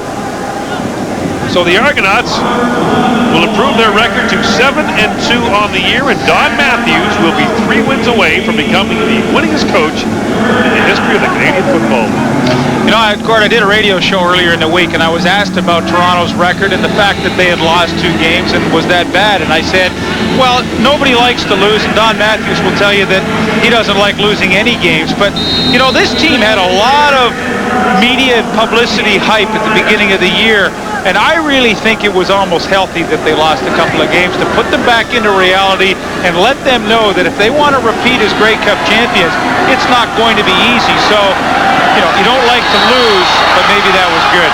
Rafael Greer thought he was gone, but he returns the punt down to the Toronto 49-yard line. That's where Saskatchewan will have the ball. 27-1 the score here. For an update from Edmonton, here's Rod Smith. Well, Gord, the Hamilton Tiger Cats have answered back. Prince Wimbley on a pass by Anthony Calvillo, 69 yards for the touchdown after a couple of Sean Fleming field goals. And yes, the 1-7 Cats, they have the lead at Commonwealth heading into the second quarter. Now back to Skydo. Well, don't look now, but the Tabbies looking to stir to life against an Edmonton team without Danny McManus and Darren Flutie. Eskimos expect both of those players. I don't think Eddie Brown was playing tonight either. That's right. Edmonton trying to get those guys ready for the home-and-home with Calgary. Benny Goods, I don't think, was playing tonight for Edmonton. Here's Mason, quarterback draw, who takes a shot, loses the ball, picked up by Donald Smith, and it'll be Toronto football at the 48-yard line, and Kevin Mason really took a shot. Wow. Well, you get a great ground level look at Kevin Mason coming up through the hole, and watch the hit. I didn't see initially who made it, but it was 91 Demetrius Maxey that, you know, as Mason turned, Maxey was there with the helmet and really popped him and knocked the ball loose. Well, the Toronto defense came into this game having allowed the fewest points in the Canadian Football League by a total of 22. And right now they've allowed just 1 in this game. So the Argos really putting on a defensive show as the end of the first half of the season draws near. Now the Argos from the 48-yard line back to the ground to Robert Drummond, right through the middle of that defense. He's out across midfield, a pickup of 8 yards.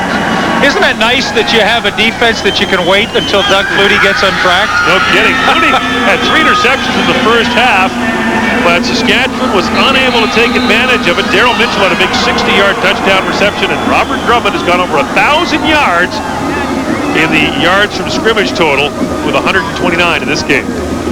And that's an important statistic. Yards from scrimmage, as opposed to all-purpose yards, which counts kick returns, but yards from scrimmage, perhaps the best measure of an offensive player's value. And now Robert Drummond buried by Bobby Jurison. We saw this last week against BC. In the final moments of a game that was out of reach, Bobby Jurison won't quit. And he simply continues to play hard. He's been a great player throughout his career, and that's the way he plays. And again, you'd have to admire that. I mean, it's very easy to fold your tent and go home right now, but Bobby Jurison would never allow himself to do that. And look at Jurison out there calling timeout now with 1:20 to play, and Bobby Jurison climbing the list of the all-time sack leaders. James Parker is next for him. And Grover Covington, the all-time leader. That stat started in the 1980s, so obviously defensive players earlier than that don't count. I guess what I really like and how you measure a great sacker of quarterbacks is, you know, he has 138 sacks, but Bobby Jurison has done that in 187 games.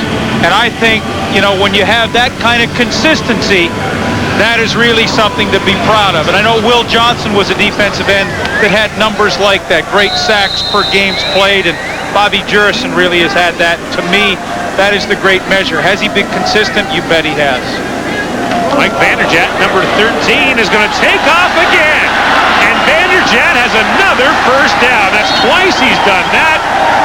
Leaf, come on, you got to say it. What is he? He's an athlete. Who kicks? Who kicks? But you know what? It's funny. If when he takes that quick peek, if the defense turns and starts running to set up a return, well, heck, they don't see him running. Now, whoop, they located. I think it was Andrew Henry, number 8. Yes, it was. But it's too late. Oh, little turn at the end. High snap. Look at that. That is an athlete. Wow. He is an athlete. Who kicks? He'll be so happy you said Look at that move at the end, too. Bannerjet number 13 as the Argos steam towards a team record 13th consecutive home win. And with a minute 12 to play, this one is in the bag, and the Argos start thinking of a few days off, and then the Ticats. The toss goes to pinball. Clemens Flutie's going to block, and he does. Doug Flutie with a 26-point lead. The 5-time MVP is throwing blocks. Is he nuts? He became a high hurdle for Lamar McGriggs because he didn't make contact, but McGriggs had to go over him, and he got the job done. I mean, if you're Don Matthews and you see your quarterback, the franchise player, laying himself out with a minute to go in a game you lead by 26, get him out of there. No, I wouldn't bother Don Matthews. He would say that's what we want the guys to do, to play 100% the whole way. And I know that wouldn't bother Don Matthews, and he would applaud it. Toss goes back to the pinball. This time Flutie stays out of the way, and pinball fights his way for a first down to the 28-yard line. And we talked about the Argos about to set a team record. Don Matthews is climbing the list as well. Now 3 away from becoming the all-time winningest coach, 2 away from tying the Professor Frank Clair. Well, I mean, you know, you ask Don Matthews throughout his career and talk about all the Grey Cups that he's been involved in as an assistant coach and as a head coach. I believe it's 8 Grey Cups he's won and 3 that he's won as a head coach. So 11 times in his career he's been in the Grey Cup and all this stuff. But I think the all-time winningest coach has to be something that's at the top of the list. But you know, Matthews is so hesitant to talk about the past. You ask him about his memories and about the Grey Cups, and he simply focuses on the future. And Matthews has been that way throughout his career. He doesn't wear his Grey Cup rings. He doesn't spend a lot of time reminiscing. And you talk to him about the record, he's not thinking 3 games away. Right now, his focus is on this game, and then he'll start thinking about Hamilton. What he likes to do when you ask him about these things in the past and all the good stuff, he just quickly turns his attention and starts to tell you about the new Harley that he rented for the month of August, and so you can ride around Toronto on. I mean, yes, he does, and maybe he's a little shy about it, I don't know, but he's a terrific coach. Doug Flutie overcomes early struggles. The Argos win their 13th straight at home, improve their record to 7-2 on the year. And now they can turn their attention to the Labor Day matchup against the Hamilton Ticats. Flutie and company win 27-1, a defensive effort by Kelly Wiltshire and others that is almost without peer this season. You think about 2 great defenses. Edmonton's playing Hamilton tonight. The Eskimos shut out Montreal earlier this year. And Toronto tonight allows just 1.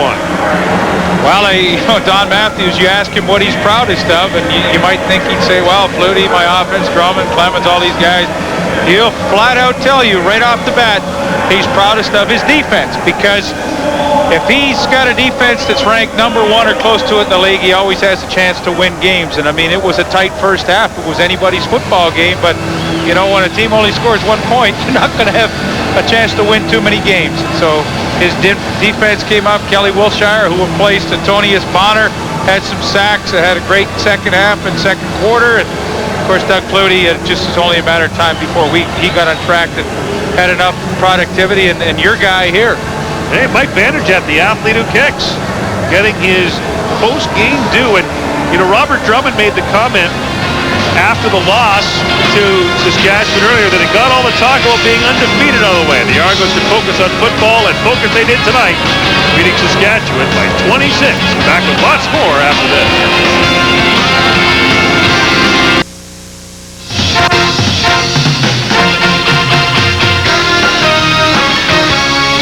CFL Live, the Toronto Argonauts, as it turns out, easily defeat the Saskatchewan Roughriders. The final score 27-1. One other game going on at Commonwealth Stadium in Edmonton. It is the Tiger Cats in the second quarter on a 69-yard touchdown catch by Prince Wimbley from Anthony Calvillo with a 7-6 lead. Field goals for Sean Fleming of the Eskimos at 26 and 30 yards. Of course, Edmonton playing without Danny McManus. A couple of key receivers.